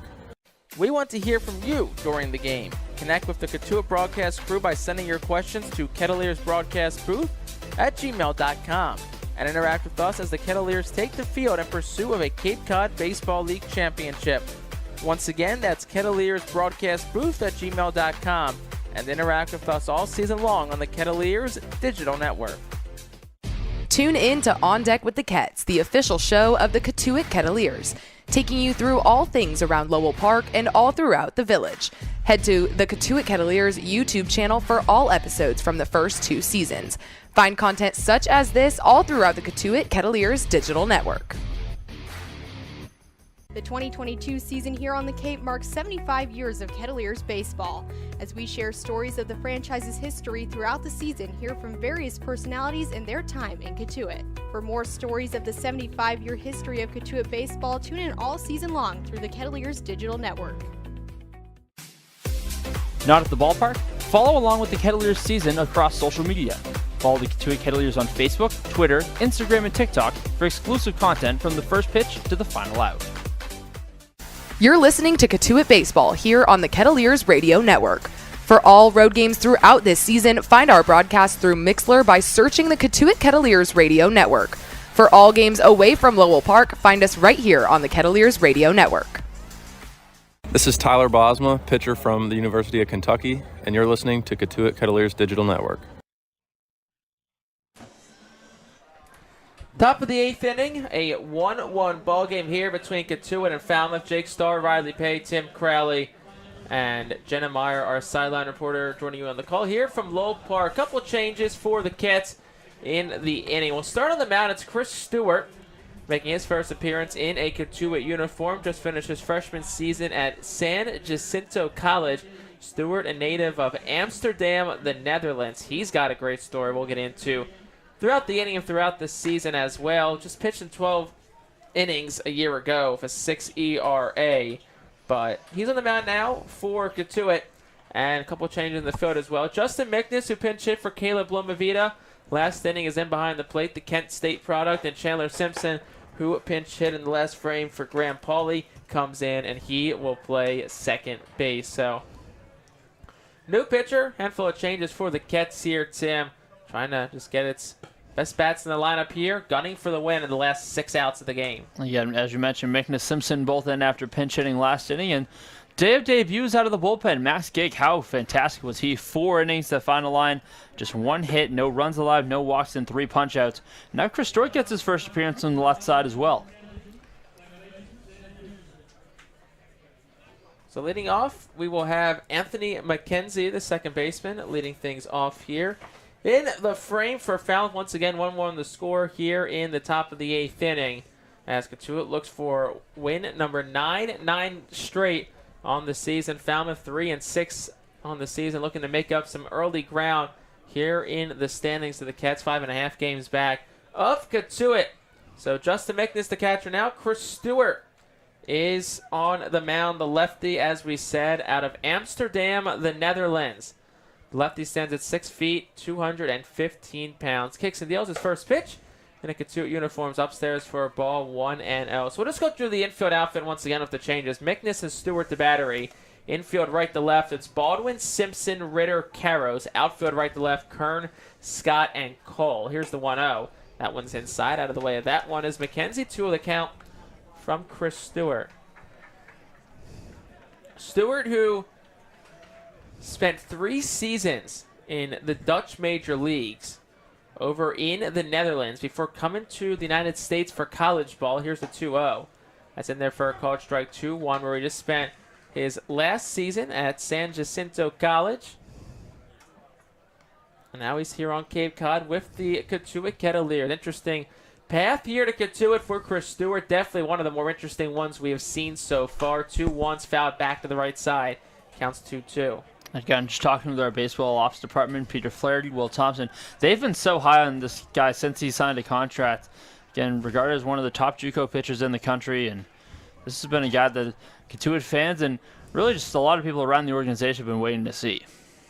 Counts 2-2. No outs to McKenzie, the pitch from Stewart. At the knees, called strike 3. First strikeout in a Cotuit uniform for Chris Stewart. Comes looking by Anthony McKenzie. That'll get us back to the top of the lineup now to Alex Mooney, the shortstop. And that's a pitch that at this level is going to play. 94 from the left side with downward run. I mean, you can paint that at the bottom of the zone. Chris Stewart's going to have a lot of fun in a Cotuit uniform. Alex Mooney, the batter now for Falmouth. First pitch to him is high and away for a ball. And as Tim said, it was an excellent day for Max Gage. Went 4 innings, which was an inning north of what his season high was this past year at Boston College. Just 1 hit given up, no runs, no hits, no walks, and 3 strikeouts. Little swing, head out towards second. Fielding it as the first baseman Baldwin flips to Stewart at first, not in time. In there safely is Mooney. We'll see what they rule. It should be an infield hit. But we'll wait a second here for the official ruling from right next door. There will be a hit. Fourth hit of the day for Falmouth, and it's a one-out base runner for the Commodores for Colby Halter, the DH. That play didn't really have a chance to begin with just because of a little bit of a miscommunication between Stewart and Baldwin. Again, it's a tough ball to communicate on in no man's land between the mound and first base. As Baldwin ended up taking that ball over, which for Stewart was important because after tailing off that one, thinking that you have a shot to get that ball, didn't have as much time to get over to the bag as much as he would have if he got there as soon as he took his route off of the mound. Get caught in between, and Mooney ends up on with an infield hit. Runner on first now. First pitch from Stewart's in tight to Colby Halter. Counts 1-0 to the left-handed hitting DH. Halter, 1 for 2 on the day so far. Has reached base a couple of times. Walked back in the first. Singled his last time up in the fifth. Also has a strikeout sprinkled in today as well in the third. Counts 1-0. Stewart kicks and deals a lefty. That one's high above the belt. Counts 2-0 to Halter.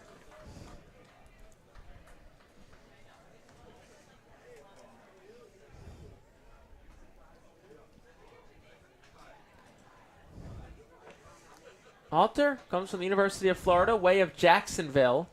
Here's the 2-0. That one's down below the knees. Counts 3-0 now to Colby Halter. Chris Stewart down to the count early here to Halter. We saw Mickens just gave him that little gesture. Take a deep breath, take some time around the mound. Again, walks were a big issue for the Kettleers last night. And far too late in the game for that to become an issue here, especially with the runner on first. Start your way back with a strike, then you can try to flick a double play ball. 3-0 the count. Stewart from the stretch kicks and deals. That one's just outside for a ball. It's a 4-pitch walk to Colby Halter. Falmouth's got runners on first and second now with 1 out here in the 8th in a 1-1 ball game for Braden Taylor. Taylor's 1 for 3 today.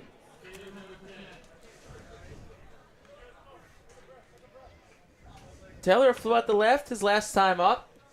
That was an excellent over-the-shoulder catch by Zach Cole in left. Mike Roberts will trot his way out to the mound. Justin Mickens will join him as well. There is action down in the Cotuit bullpen. A couple of arms getting up and throwing. William Privet down there throwing, as well as Ty Johnson throwing as well for Cotuit down in the bullpen. Johnson throwing in front of the mound. As there's a conversation out there as well. Johnson throwing in front of the mound. Privet throwing on the mound down in the Cotuit bullpen. But this presumably, Riley, just to settle the nerves a little bit of Chris Stewart. First appearance in a Cotuit uniform. Has a couple on here of less than 2 outs in the 8th. Yeah, first time out. Not ideal to have runners on right now. But again, just something to calm him down. We've seen Roberts do that early in this game as well. But I think, like you said, just something to calm him down here. Something with his catcher to have that conversation as well. And then just settle him down here in this situation. A long mound visit, and the home plate umpire, Michael Hinojosa, walked out there and then walked back as the mound visit continues.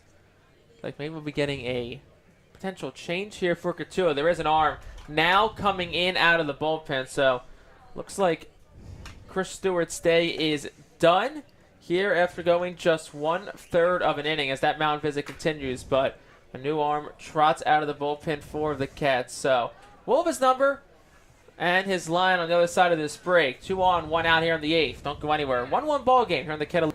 We want to hear from you during the game. Connect with the Cotuit broadcast crew by sending your questions to kettleersbroadcastbooth@gmail.com and interact with us as the Kettleers take the field in pursuit of a Cape Cod Baseball League championship. Once again, that's kettleersbroadcastbooth@gmail.com. and interact with us all season long on the Kettleers digital network. Tune in to On Deck with the Kets, the official show of the Cotuit Kettleers, taking you through all things around Lowell Park and all throughout the village. Head to the Cotuit Kettleers YouTube channel for all episodes from the first 2 seasons. Find content such as this all throughout the Cotuit Kettleers digital network. The 2022 season here on the Cape marks 75 years of Kettleers baseball. As we share stories of the franchise's history throughout the season, hear from various personalities and their time in Cotuit. For more stories of the 75-year history of Cotuit baseball, tune in all season long through the Kettleers digital network. Not at the ballpark? Follow along with the Kettleers season across social media. Follow the Cotuit Kettleers on Facebook, Twitter, Instagram, and TikTok for exclusive content from the first pitch to the final out. You're listening to Cotuit Baseball here on the Kettleers Radio Network. For all road games throughout this season, find our broadcast through Mixlr by searching the Cotuit Kettleers Radio Network. For all games away from Lowell Park, find us right here on the Kettleers Radio Network. This is Tyler Bosma, pitcher from the University of Kentucky, and you're listening to Cotuit Kettleers Digital Network. So Chris Stewart's Cotuit debut is short-lived as William Privet out of the pen now for the Kets. Runners on first and second, one out here in the 8th inning. In a 1-1 ball game between the Kets and the Commodores. William Privet, the new pitcher for Cotuit.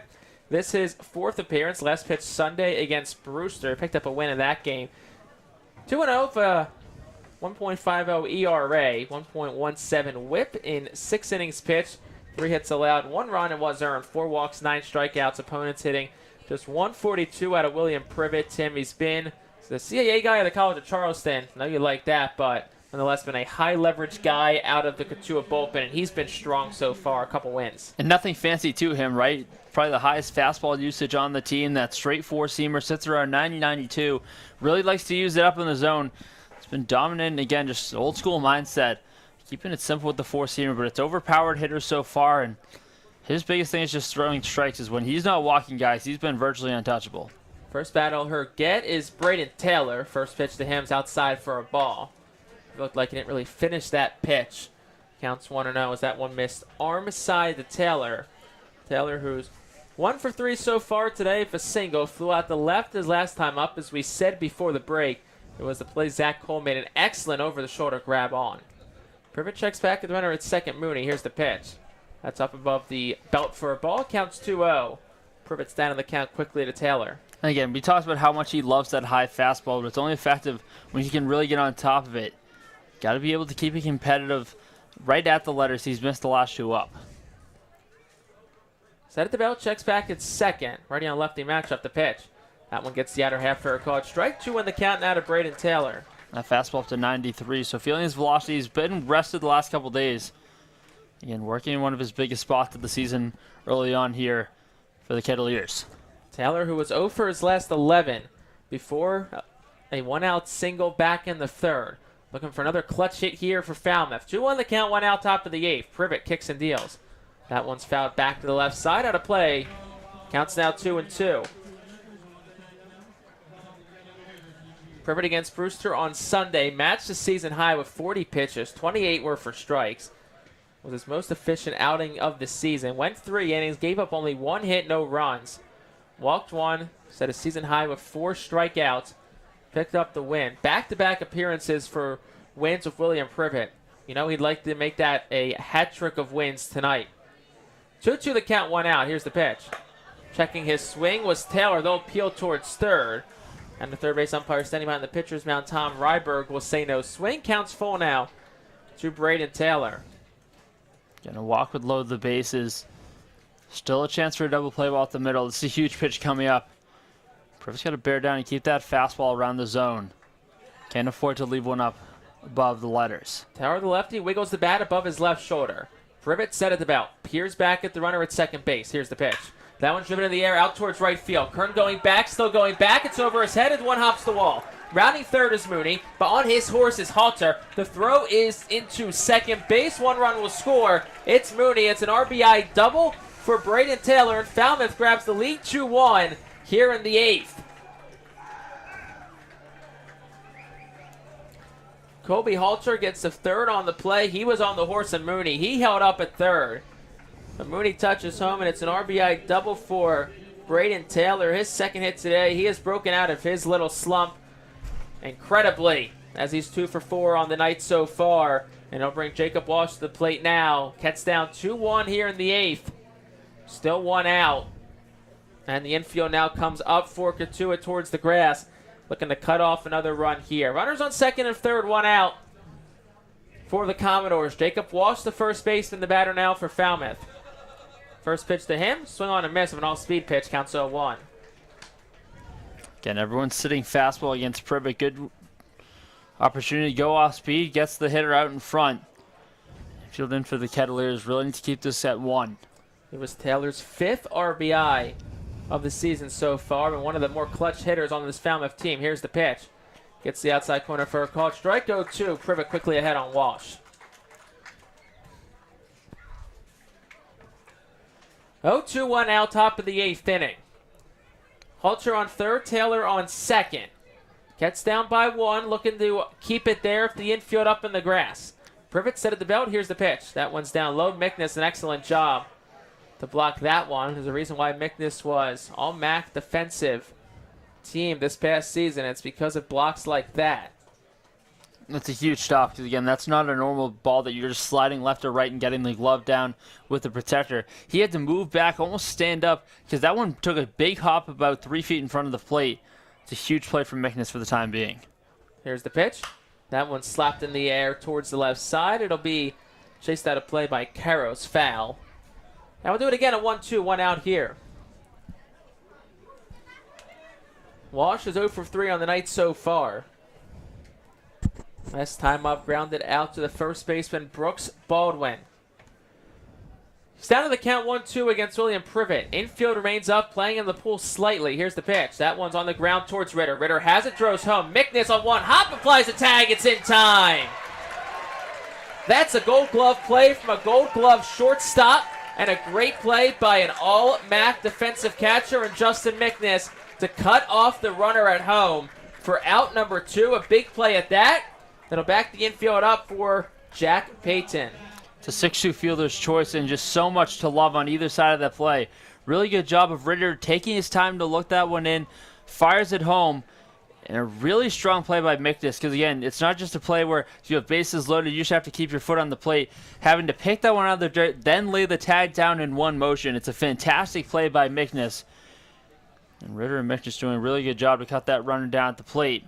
Now runners on first and second, you haven't forced anywhere but home.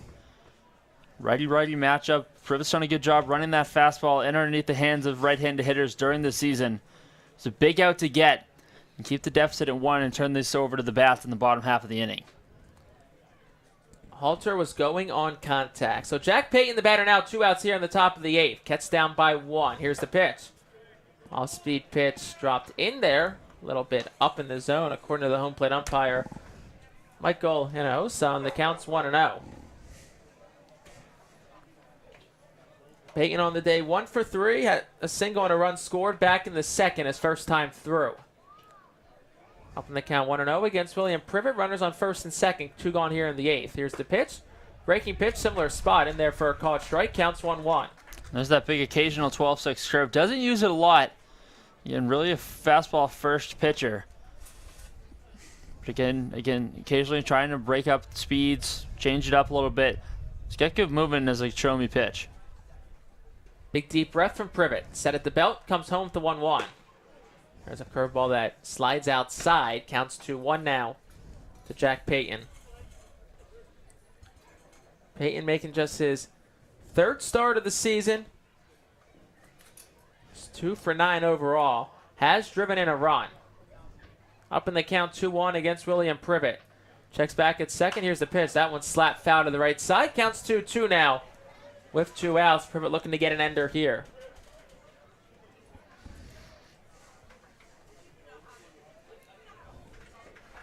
Also, that last out did close the line on Chris Stewart, who just went a third of an inning. Gave up a hit, a run, walked 1, struck out 1 as well. 2 outs here in the 8th. Runners on first and second for Falmouth. Up 2-1, looking to add more. Payton rests the bat on his right shoulder. Pitch from Privet, slap foul again to the right side. And out of play. We'll do it again at 2-2 of 2 outs. So what's the pitch sequence look like here again? Hitters usually sit fastball. He's shown that he can throw that curveball for a strike.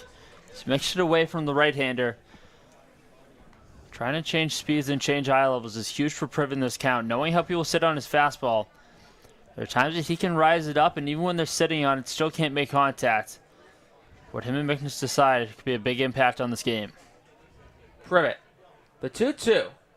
That one's roped towards short. Ritter dives past him into left field, a base hit. Rounding third is Taylor. Here's a throw to the plate. It is not in time. An RBI single from Jack Payton scores Braden Taylor, and Falmouth up by 2 now. It's 3-1 here in the 8th. Again, it's a really good piece of two-strike hitting from Peyton. Shoots it through the hole on the left side. Got a really good jump around second, did Halter. And good throw from Cole again. He's had a really strong arm from left field. I already saw him throw out a runner at the plate in Bourne last week, but just got to that ball a little too late. Falmouth with a big 3-1 lead. It was a throw to Mickness that was just a hair late. Pulled Mickness up the line just a smidge. That one gets in there maybe a hair sooner, and they have a chance to throw the runner out at the plate. Corey Collins the batter now for the Commodores, looking to add more. Up 3-1 here in the 8th. Runners on first and second, top of the frame, 2 outs. Privet kicks and deals. That one's in there for a called strike. Nothing on the count to Collins.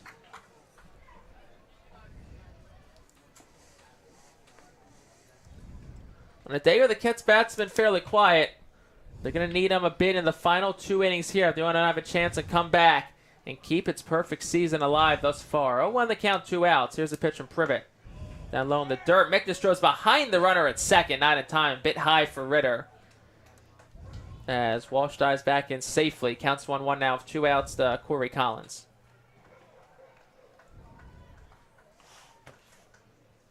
Cotuit will have the top of the lineup due up in the bottom of the 8th inning. So if they want to elect any damage, they got the bats to do it coming up. 1-1 the count, 2 outs. Privet set at the belt.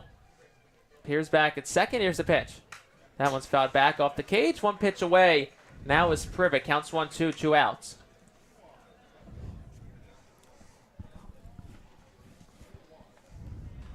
Privet, who, as we said, has been strong so far this season.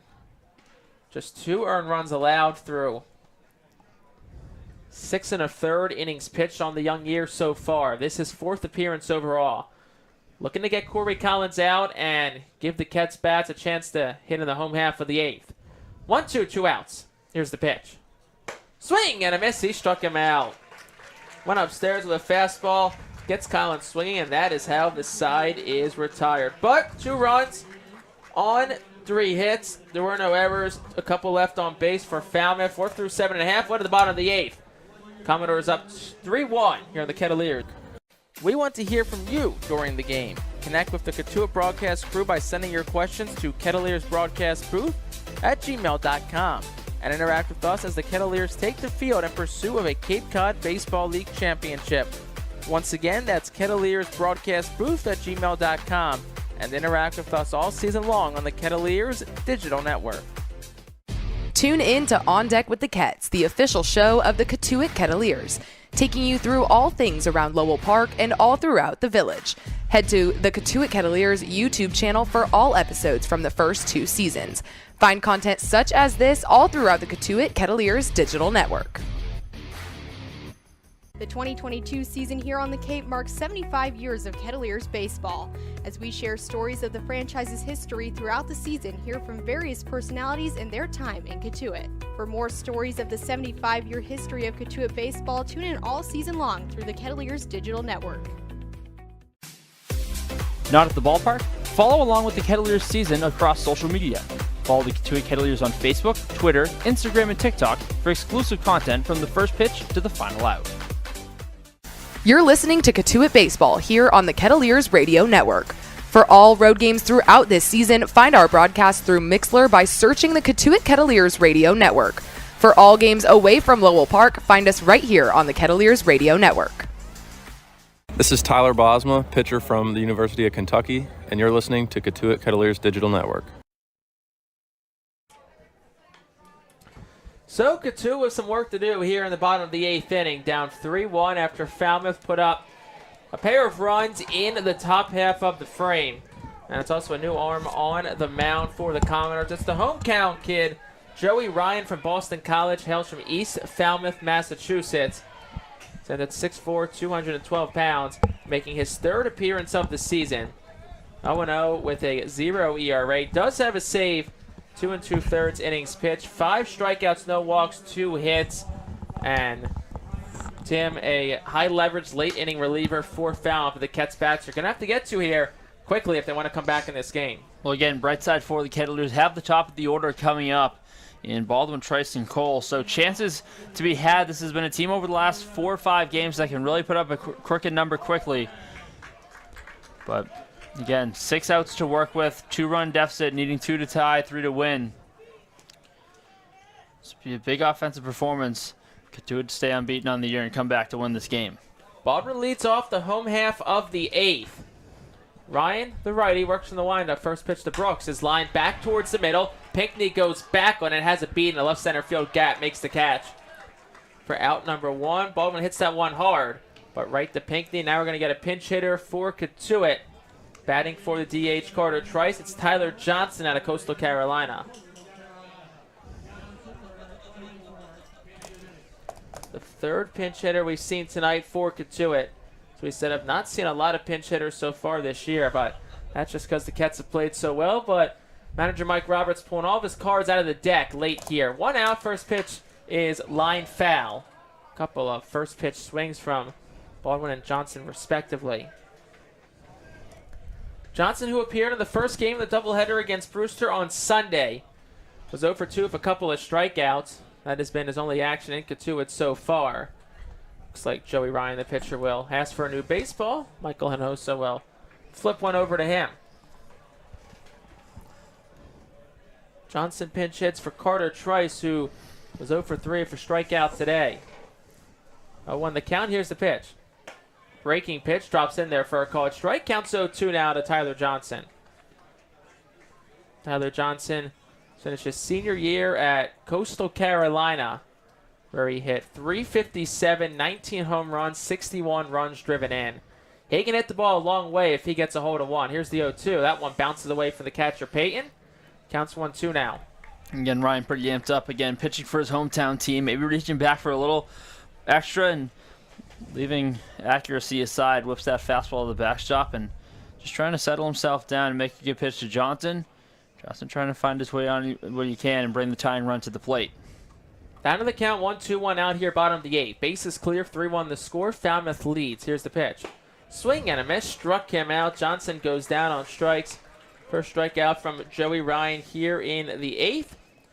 That'll bring Zach Cole to the plate now for Cotuit. Also can close the line on Ryan Slater, who also was excellent today. Went 2 2/3, no hits allowed, no runs, 1 walk, 1 strikeout. Faced 9 Kettleer batters. Zach Cole at the plate now, 2 outs here, bottom of the 8th. 3-1 the score. Kets have to come back here. First pitch, line right to short, and Mooney does it again. Leaps up into the air, makes the catch to rob Zach Cole of a base hit. And that is how the inning will end. Kets go down in order, 1-2-3 in the 8th, light of the 9th. 3-1 the score. Falmouth leads in the Kettleers. We want to hear from you during the game. Connect with the Cotuit broadcast crew by sending your questions to kettleersbroadcastbooth@gmail.com and interact with us as the Kettleers take the field in pursuit of a Cape Cod Baseball League championship. Once again, that's kettleersbroadcastbooth@gmail.com and interact with us all season long on the Kettleers digital network. Tune in to On Deck with the Cats, the official show of the Cotuit Kettleers, taking you through all things around Lowell Park and all throughout the village. Head to the Cotuit Kettleers YouTube channel for all episodes from the first 2 seasons. Find content such as this all throughout the Cotuit Kettleers digital network. The 2022 season here on the Cape marks 75 years of Kettleers baseball. As we share stories of the franchise's history throughout the season, hear from various personalities and their time in Cotuit. For more stories of the 75-year history of Cotuit baseball, tune in all season long through the Kettleers digital network. Not at the ballpark? Follow along with the Kettleers season across social media. Follow the Cotuit Kettleers on Facebook, Twitter, Instagram, and TikTok for exclusive content from the first pitch to the final out. You're listening to Cotuit Baseball here on the Kettleers Radio Network. For all road games throughout this season, find our broadcast through Mixlr by searching the Cotuit Kettleers Radio Network. For all games away from Lowell Park, find us right here on the Kettleers Radio Network. This is Tyler Bosma, pitcher from the University of Kentucky, and you're listening to Cotuit Kettleers. Top of the 9th inning, Cotuit down 3-1 to Falmouth. Here in the frame, new pitcher on the mound for Cotuit. Also making his Cotuit debut, it's Ty Johnson, the sophomore out of Ball State. This season at Ball State, 16 appearances, 14 games started, 2 out of the bullpen, 5.47 ERA, a 7-3 record, 75 2/3 innings pitched, 66 hits allowed, 25 walks to 76 strikeouts. Opponents hit .233 against the tall righty, 6'6", 212 out of Ball State. Also one defensive change for Cotuit, also making his Cotuit debut in right field. Josh Pearson just finished his freshman season at LSU. He's slated to bat first next inning as he's in for Cade Kern. Again, they really like Pearson's bat from everything that this baseball ops department's talked about, but I have to like his defense here to put him in right before his at-bat. Again, Kern's been an exceptional defender across the outfield, so again, expected Pearson to bat if that was the plan to put him in, but interesting to see him in right field, especially with the defensive abilities that Kern's shown throughout the year.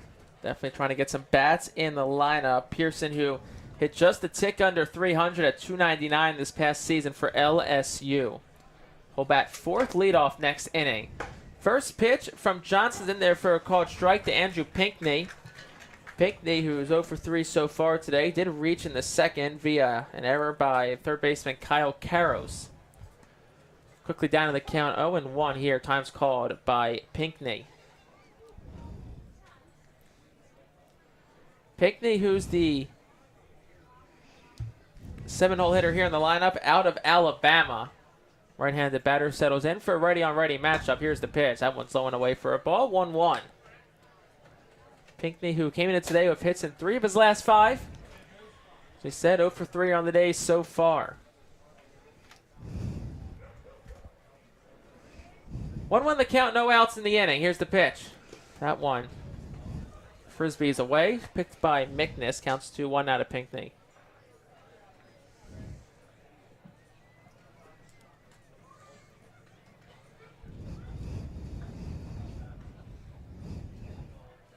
Two on the count, the pitch. That one dribbled on the ground, foul, left side. Looks like it might have hit Pinckney in the batter's box. 2-2 the count to him now. Ty Johnson, finished his second year at Ball State, was a weekend starter for Ball State as well.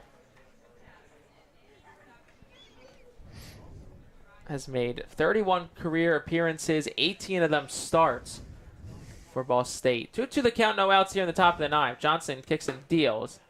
That one just misses outside for a ball. 2-1 the count. Emphasis on the just. That was a fastball that really just sat on the outside corner. It was a good pitch from Johnson, a good location from Mickness. Matter of inches off the plate. Correction, counts 2-2, no outs here in the ninth. Johnson kicks and deals. That one's dribbled foul towards the Cats dugout. 2-2. Privet closed his line. 2/3 of an inning, 2 hits, 1 run. It was earned, no walks, and a strikeout. Chris Stewart went a third of an inning, 1 hit, 1 run. It was earned, a walk, and a strikeout. As 7 Commodore batters came to the plate in the top of the 8th. It was a 2-run frame for them. They lead 3-1. Here's the full count pitch. That one's foul. Hits off Mickness behind home plate. And he's down to the ground now quickly. And home plate umpire Michael Anahosa will walk one out. As athletic trainer Rachel Jordan will go take a look at Justin Mickness. And catcher down to no catchers as well, as Mickness pinch hit for Loma Vida a couple at-bats ago. But he's down to the ground here. Head coach Mike Roberts out there to talk to him as well. Have to hope everything with Mickness is okay as well. Taking a couple extra seconds to get back up here.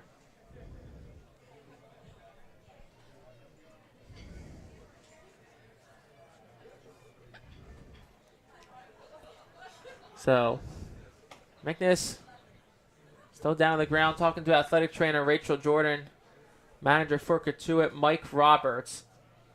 Well, they take a look at Mickness. We're going to step aside real quick. We'll be right back after this here on the Kettleers Digital Network. Kettleers Digital Network. We want to hear from you during the game. Connect with the Cotuit broadcast crew by sending your questions to kettleersbroadcastbooth@gmail.com and interact with us as the Kettleers take the field in pursuit of a Cape Cod Baseball League championship.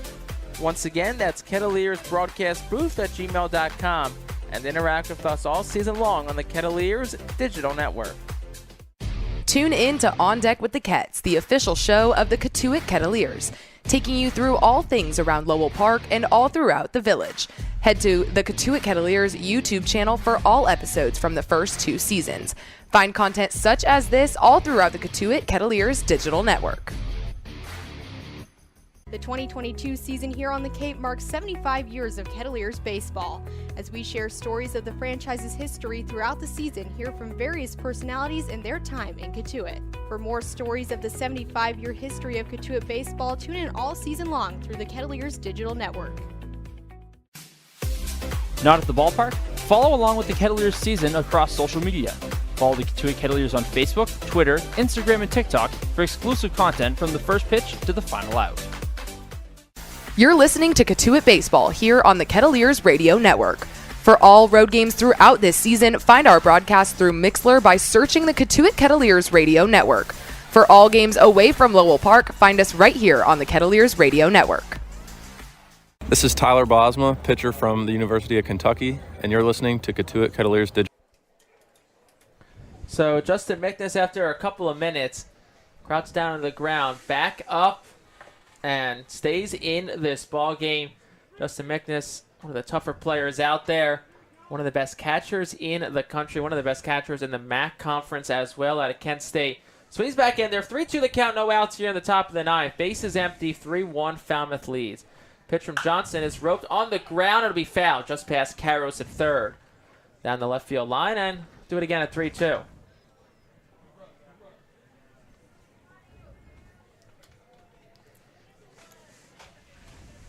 Pinckney, who's, as we said, 0 for 3 on the day so far, hits in 3 of his last 5. Looking to ride a bit of a hot streak that he's on right now. Here's the 3-2. Swing and a miss, struck him out. Johnson went down low for breaking pitch. Mickness scoops it and applies the tag to Pinckney for out number 1. First strikeout for Ty Johnson in a Cotuit uniform. And it'll bring Drew Brutcher to the plate now for Falmouth. One down here in the top of the ninth. Johnson really ran that breaking ball down and away from the right-handed hitter. Not usually the breaking ball location you look to see 3-2. But good late movement, a really big slow looping curveball. Looks a little slower than 80, but again, does the job in the change of speeds. First pitch, swung on a miss once again. Another nice job of the change of speeds there. 0-1 the count now to Drew Brutcher, who's 0 for 2 today with a walk.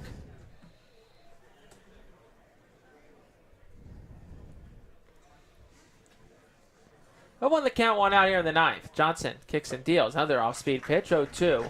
Now Tim, 2 straight swing and misses on off-speed. Do you go back to that, or do you challenge him with a fastball? If you do, you got to spike it in. Brutcher's been way out in front. Challenge him down low. You just can't afford to hang one. 0-2. Working from the stretch here, Johnson. Here's the pitch. Swing and a miss. Fouled back. Mickness unable to squeeze that one, but does go back to that off-speed pitch for the third straight one. And he still had Brutcher way out in front of that one. Do it again at 0-2.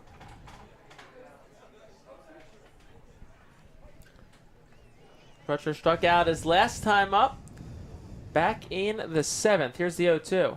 Swing and a miss. Struck him out. A heavy dose of all-speed pitches there to Drew Brutcher. And back-to-back strikeouts here in the inning for Ty Johnson.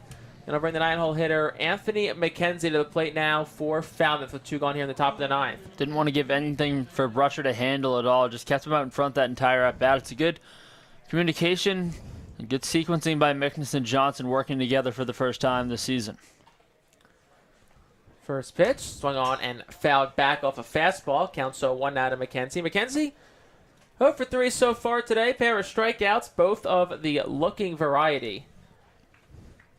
Down in the count 0-1 early here against Ty Johnson. For Cotuit, heart of the order, 4-5-6 due up. It'll be Pearson, Scott, Carros.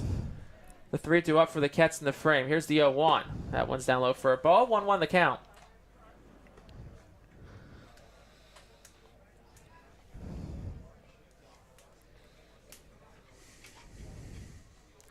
Johnson, the tall lefty out of Indianapolis, Indiana. Kicks and deals from the stretch. Up high for a ball. Counts 2-1 to McKenzie.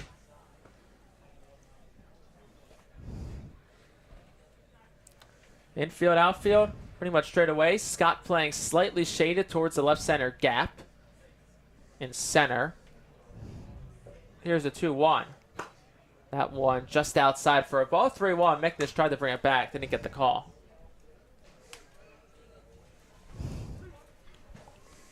So 3-1, 2 outs, top of the 9th inning. 3-1 the score, Falmouth leads. Base is empty, Johnson the pitch. That one slapped foul the other way. Counts 3-2. So it goes out of play on the left side over the snack shack, and counts full now, 2 outs to Anthony McKenzie here in the 9th. Cotuit looking to get out of this frame and get its last hopes in the bottom of the frame. Johnson, set just above the belt, takes a deep breath. Here's the pitch. That one just high and outside. It's a 2-out walk for Anthony McKenzie. Great eye by him, and it'll bring us back to the top of the lineup now to Alex Mooney out of Duke. Mooney's 1 for 4 today. Mooney's biggest impact coming with a glove, a couple sensational catches, showing off his bunnies over at shortstop, getting up to snaring a couple liners from Cotuit bats. Mooney 1 for 4 on the day so far with his hit back in the 8th. Now up to a 4-game hitting streak for Mooney. Has hits in every game but 1. Hits in 8 of 9 so far for Falmouth. Here's the first pitch. Runner goes. That one's driven to the air out towards center. Scott starts back, comes in, loses the cap again, makes the catch in the left center gap, and that is how the inning will end. No runs, no hits, no errors, 1 left on base for Falmouth. The Commodores lead 3-1. Cotuit, last chance to stay perfect on the other side of this break on the Kettleers Digital Network. We want to hear from you during the game. Connect with the Cotuit broadcast crew by sending your questions to kettliersbroadcastbooth@gmail.com and interact with us as the Kettleers take the field in pursuit of a Cape Cod Baseball League championship.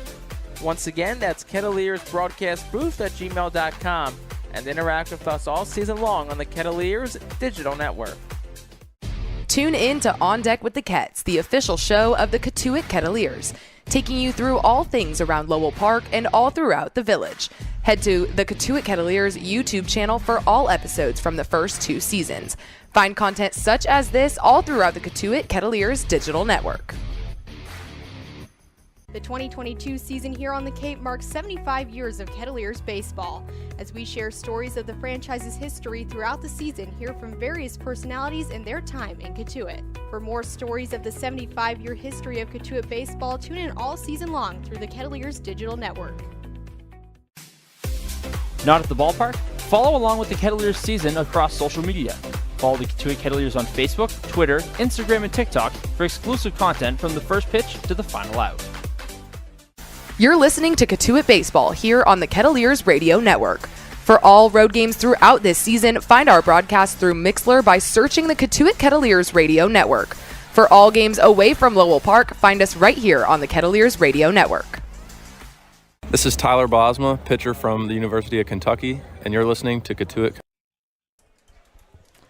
Well, it's the last chance for Cotuit here in the home half of the 9th. Falmouth leads 3-1 over the Cats. Jake Starr, Tim Crowley, Riley Payer, sideline reporter Jenna Meyer joining you here on the Kettleers Digital Network here. And Josh Pearson came in as a defensive replacement in the last inning to play right field. Gets his first at-bat in the Kettleers uniform, and it's a big spot for Pearson. Just finished his freshman season out of LSU. Working against Joey Ryan, going for the 6-out save. First pitch to Pearson. Bounces down low for a ball. Count is 1-0 to Pearson.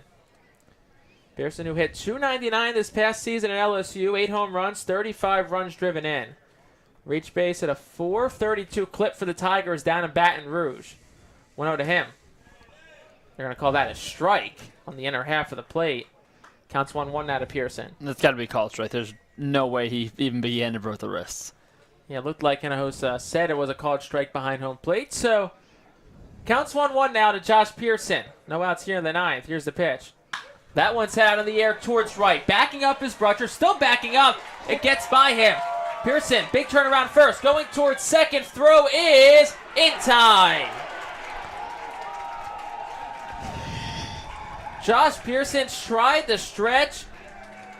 A long single into a double, and Drew Brutcher does a great job in right field getting to it quickly and firing a strike to second base where Alex Mooney applies the tag. And that is a big first out of the inning. That's just a play that can't happen. It can't happen in the 9th inning. It's a really good piece of hitting from Pearson, but he didn't even see that ball didn't get by the right fielder in Brutcher. He thought that was a ball that got to the wall. He put his head down around first and didn't keep his head up. Just motored to second. It's a ball he's got to stay on first. That run matters too much. Victor Scott, the hitter now for Cotuit. Here's the pitch. That one's inside for a ball. Scurrying out of the way of that one, Scott.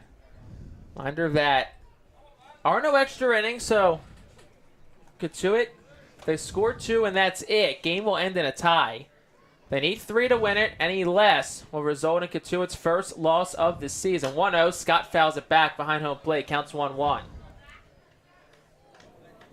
Cotuit, who has started the season off 8-0, which has matched the 1964 Kets team for 3rd most wins all time to start a season. 2002 Cotuit holds that record at 13 in a row. Here's the 1-1. The Scott inside again. Backs out of the way of that. Counts 2-1. Scott, who's already been hit a couple times this season to lead the squad. Almost been nabbed a couple of times this at bat. Counts 2-1. 1 out. Bottom 9. 3-1. Bases clear. Scott, who on today is 0 for 3 for walk. 2-1 once again inside.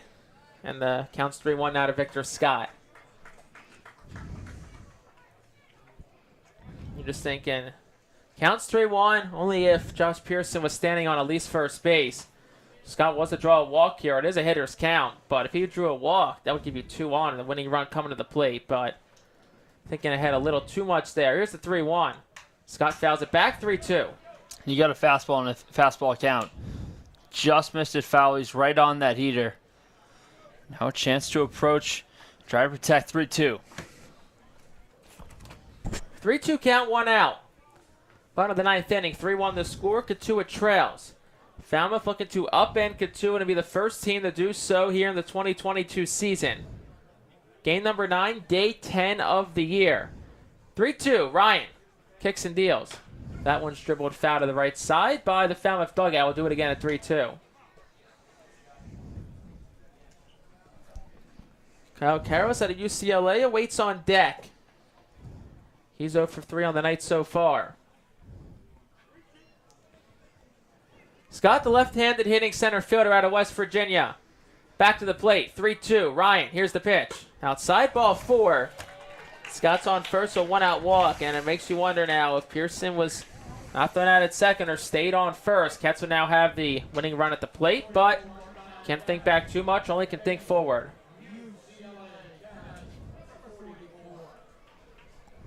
It's back-to-back walks for Scott as well, and again, knowing he's got speed at first, tying run at the plate in Karros, so you're giving yourself a chance.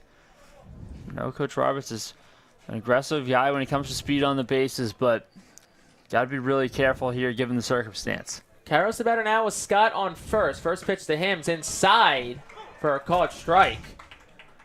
Looks like it got the inner half. Counts 0-1.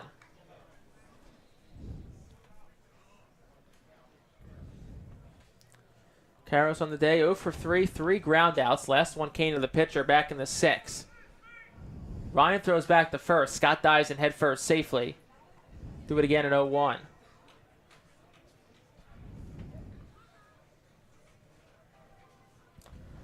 Karros, the tall righty out of UCLA. Wiggles the bat above his right shoulder. Righty on righty matchup. Ryan set at the lighters. Here's the 0-1. Scott goes, pitches a ball, throw to second. To the left field side of the bag. Kept in front by Mooney. And it's a stolen base now for Victor Scott. So Cotuit's got second run of the day, standing on second. Just a great jump from Scott, and that forced the wild throw from Payton, just trying to get out of the glove too fast. Left it on the left side of the bag, skipped it in. Speed forces things like that, and it's a good job by Scott to move himself into scoring position. Call was a ball. Counts 1-1, 1 out. Here in the 9th inning, the Kyle Karros. Joey Ryan looking for the save here. Set at the letters, checks back at Scott at second. Scott goes again. That one hits Karros. So he'll get the bag. So Cotuit will have 2 on now. Scott has to retreat back to second as that was a dead ball. And now the winning run comes to the plate for Cotuit and Ryan Ritter. Who else? I mean, who else would you want, right? Guy that's leading the team in home runs, leading the team in RBIs. He's had a good day so far, even the ground out. Tough play over at third. He's seen the ball really well his last 3 or 4 at-bats. These are chances again. He's had some stand-up moments. None would be bigger than this one here in the ninth. Ritter 2 for 3 on the day so far. Runners on first and second for Cotuit. 1 out in the ninth. Here's the pitch. And there for a called strike on the outer half. Counts 0-1. Again, he's got to be patient here. He's got to find a pitch he can drive. In some big spots like this before, he's been over-aggressive down in the zone. He got a fastball there, but given the season he's had, you have to trust that he's going to look for one pitch. 1-1 out, the pitch. Hits that one to the air towards left, but that one will go foul. Definitely had the distance, but not straight enough. Looking for something to hit right there. You see the power in that swing. You see the aggression that he brings to the plate. He knows what's at stake here with runners on first and second, 1 out in this game. This is a game that means something for them with this streak at 8-0 coming into this game, and no one better than him and the confidence and aggression that he brings to the plate.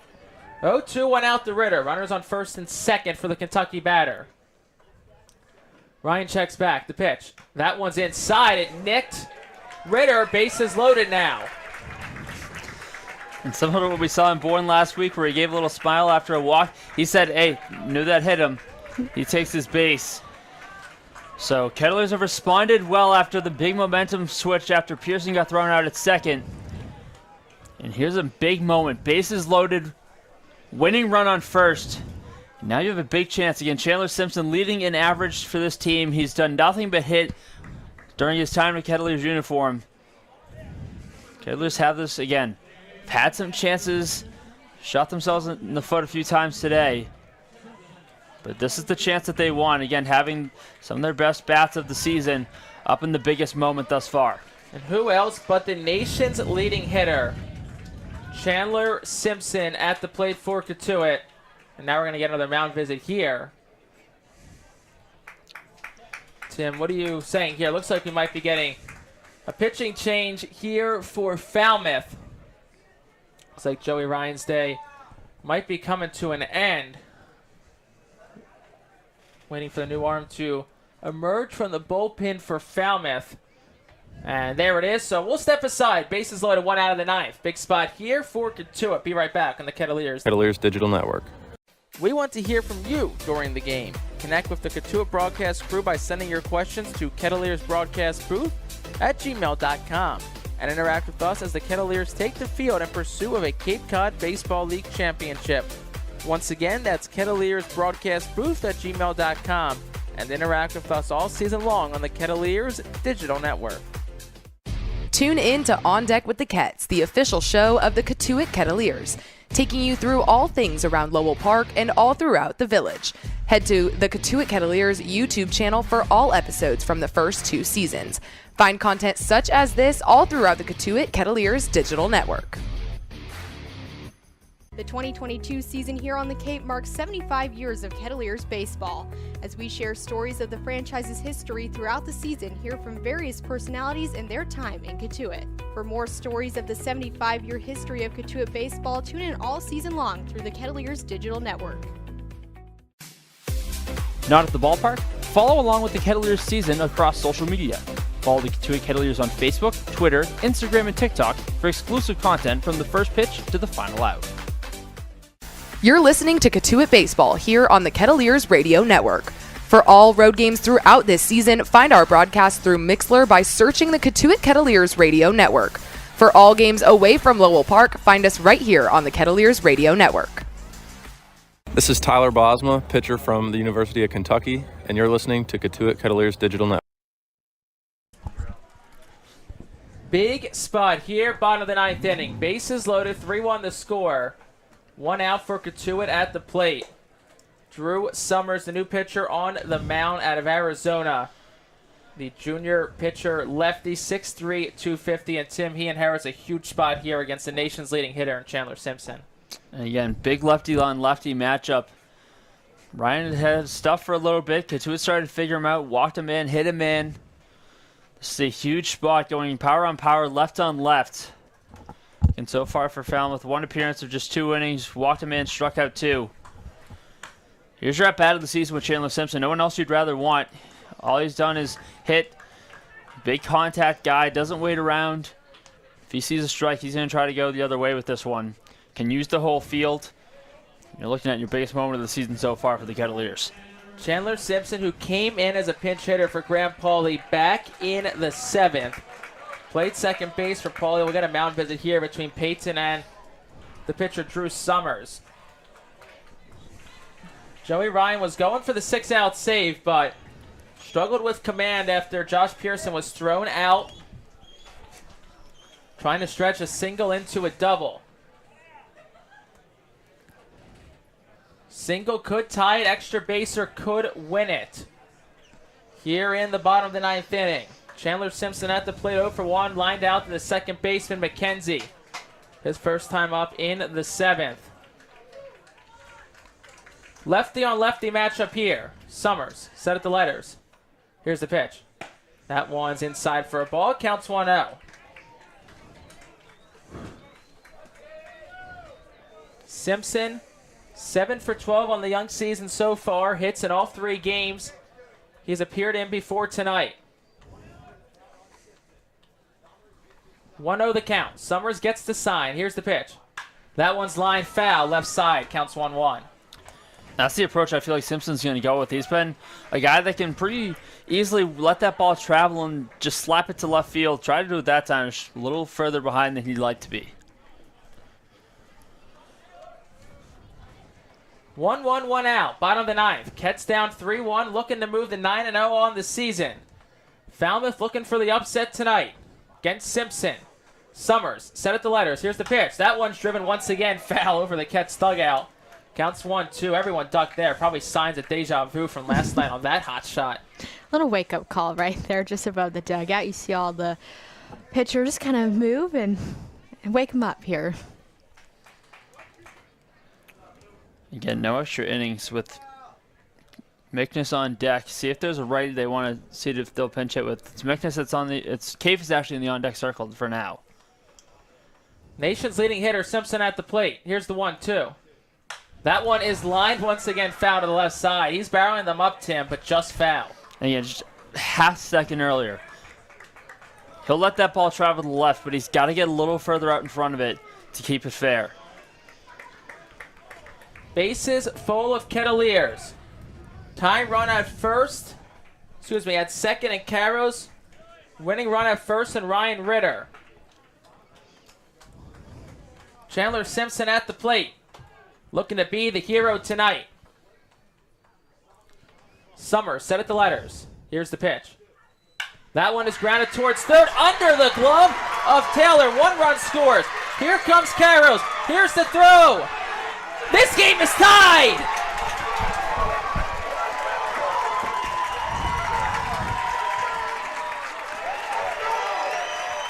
In a game that's had so many twists and turns, Kettleers had some opportunities early, had a couple of bounces go their way. They finally get one in the 9th.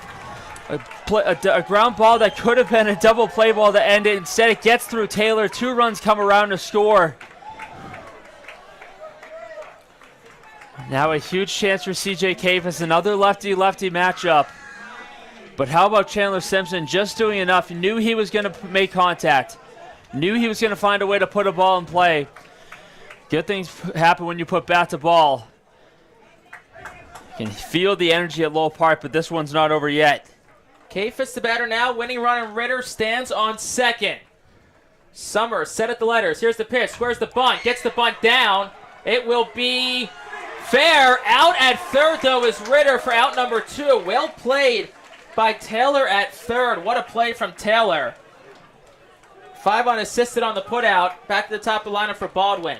It's an insanely smart play, and again, that's just an incredible job mentally by Taylor. You just make an error that leads to the tying run coming across the score. It's a really smart play. Cafis got a ton off the barrel of that, and he lets it wait with his foot on the bag all the way to third. It's an insanely smart play. But how about the match we have now? Baldwin swung the bat really well from the right side this season. The winning run with speed on second. Baldwin at the plate. Winning run in Chandler Simpson at second. 2 outs. Here's the pitch. That one's grounded towards first, right to the first baseman, Walsh. He'll tag the bag, and this game is over.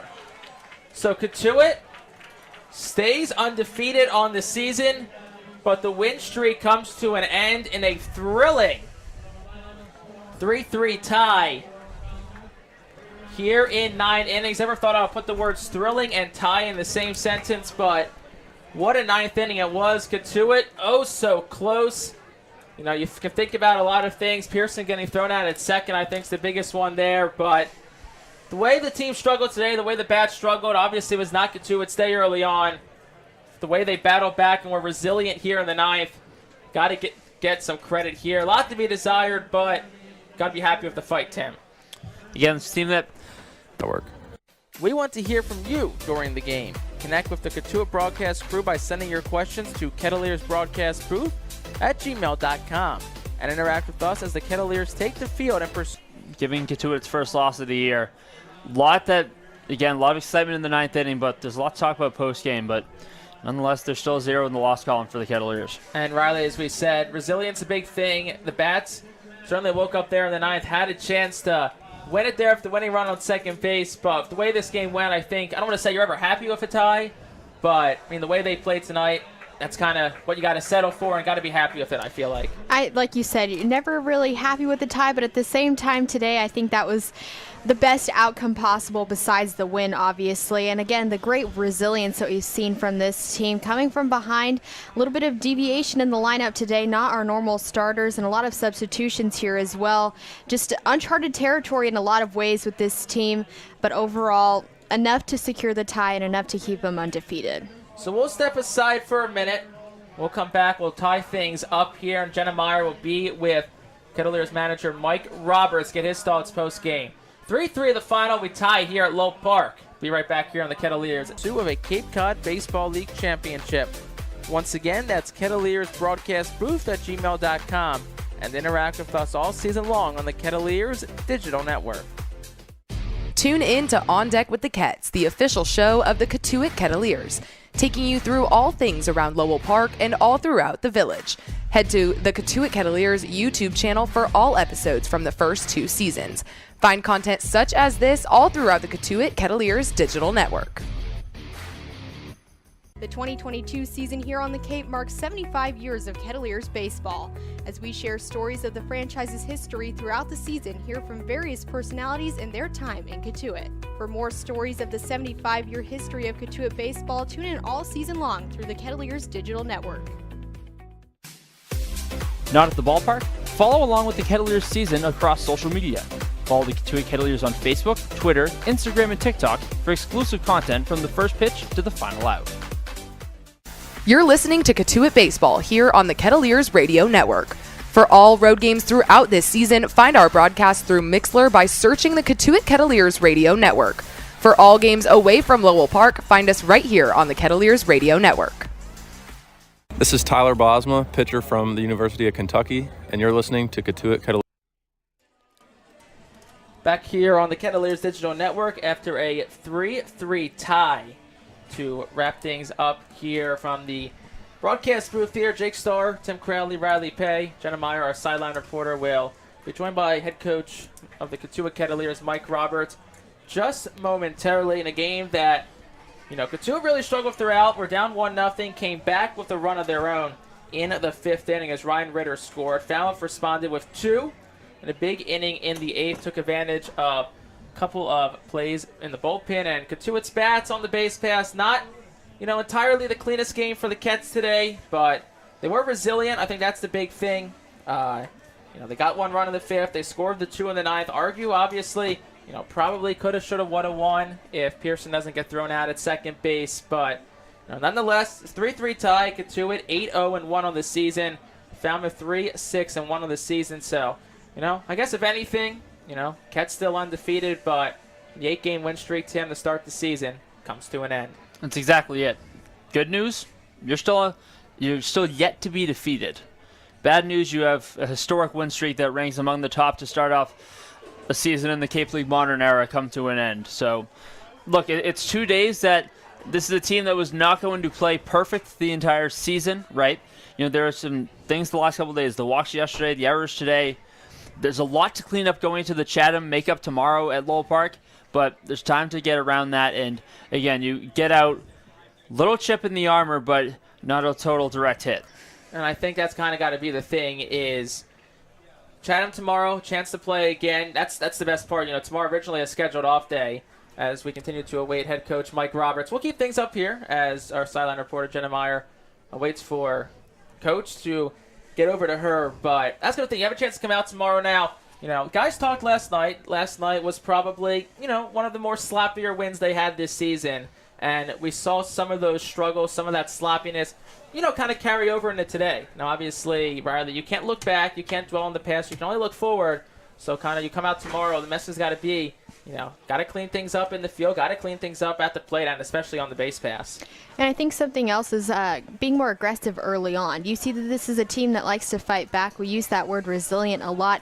They respond when the other opposition puts up a run. They respond with runs as well, but it was just too late at this point. Putting up 2 in the 9th, had opportunities to score a couple more there, but just wasn't able to capitalize in that sense. So I think coming into tomorrow, it's just maintaining that aggression and getting on the board earlier so that they can have that room to work with and not be in such a difficult position here. And for a Falmouth team that's really struggled out of the gate, big win for them, 3-6-1 on the season. They get the off day tomorrow and, well, not win for them, tie for them. It's got to feel good for them to at least, play close with a team that, it's kind of started to not run away, but establish itself as one of the premier teams here in the Cape Cod Baseball League. They're off tomorrow, head to Brewster for a 5 o'clock first pitch on Friday. And, Tim, if you're Falmouth, though, a lot to be happy about tonight. And again, this is a team that capitalized on a lot of Cotuit mistakes early. Got a fantastic effort starting pitching-wise from Hit. Was really good. Spotted his fastball when he threw it, and keyword was when he threw it. Breaking ball was really sharp, so there's a lot of like for this Falmouth team heading back to go Fuller Field tonight. But again, got bailed out at the end.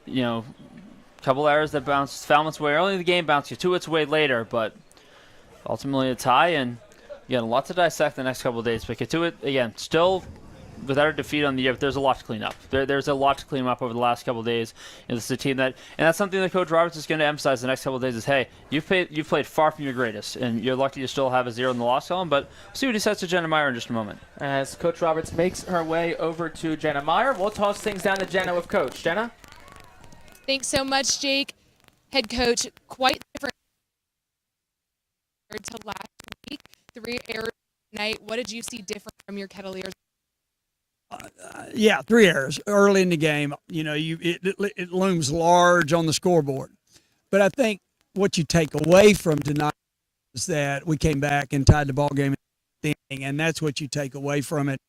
Well as some really good appearances as haven't been out there. Geeg, great outing tonight, and really, really well. We haven't seen Ty Johnson before, and he did a good job. We hadn't seen Stewart before. Got a base hit. So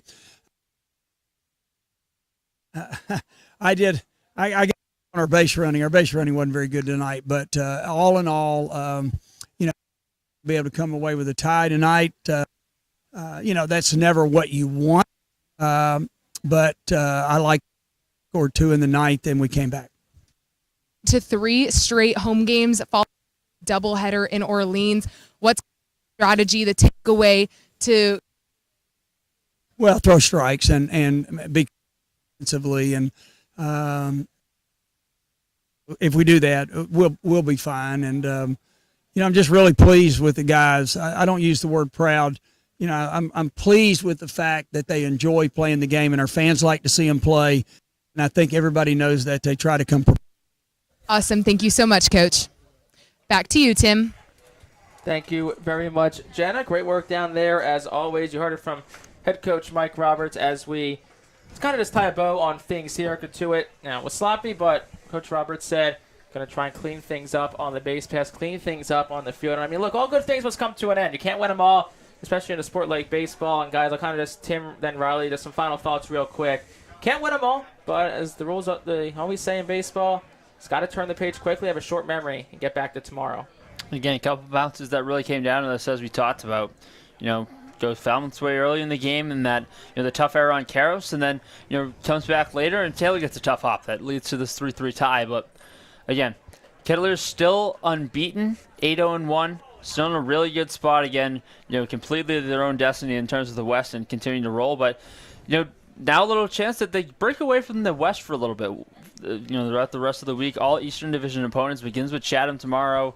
You had Harwich YD coming to town Friday, Saturday, and then out for the doubleheader in Orleans. So get to see what you do against the rest of the division. Again, already took down Brewster at the top of the division in the East so far. So get to kind of see what's going on the other side of the Cape and get to see how you've paired up against the rest of these teams. And, while there were a lot of things that could be improved today, we saw that there were also a lot of things that seem to be doing pretty well in terms of the pitching. I saw the debut from Gig today, and he had an excellent performance. 4 innings pitched, 3 strikeouts for him and just a hit. So an excellent performance from him, and same from Ty Johnson. First time seeing him in this Kettleers uniform, an inning for him, 2 strikeouts as well. So while there are some things to improve on, I think there's also a lot that has just begun as we see these debuts today, and a lot to build on as we stay home for the next 3.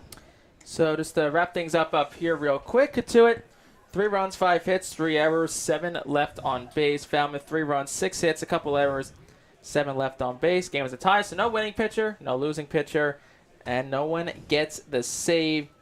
Well, actually, blown save will belong to Drew Summers for Falmouth, surrendering that lead in the 9th. So we'll turn the page tomorrow.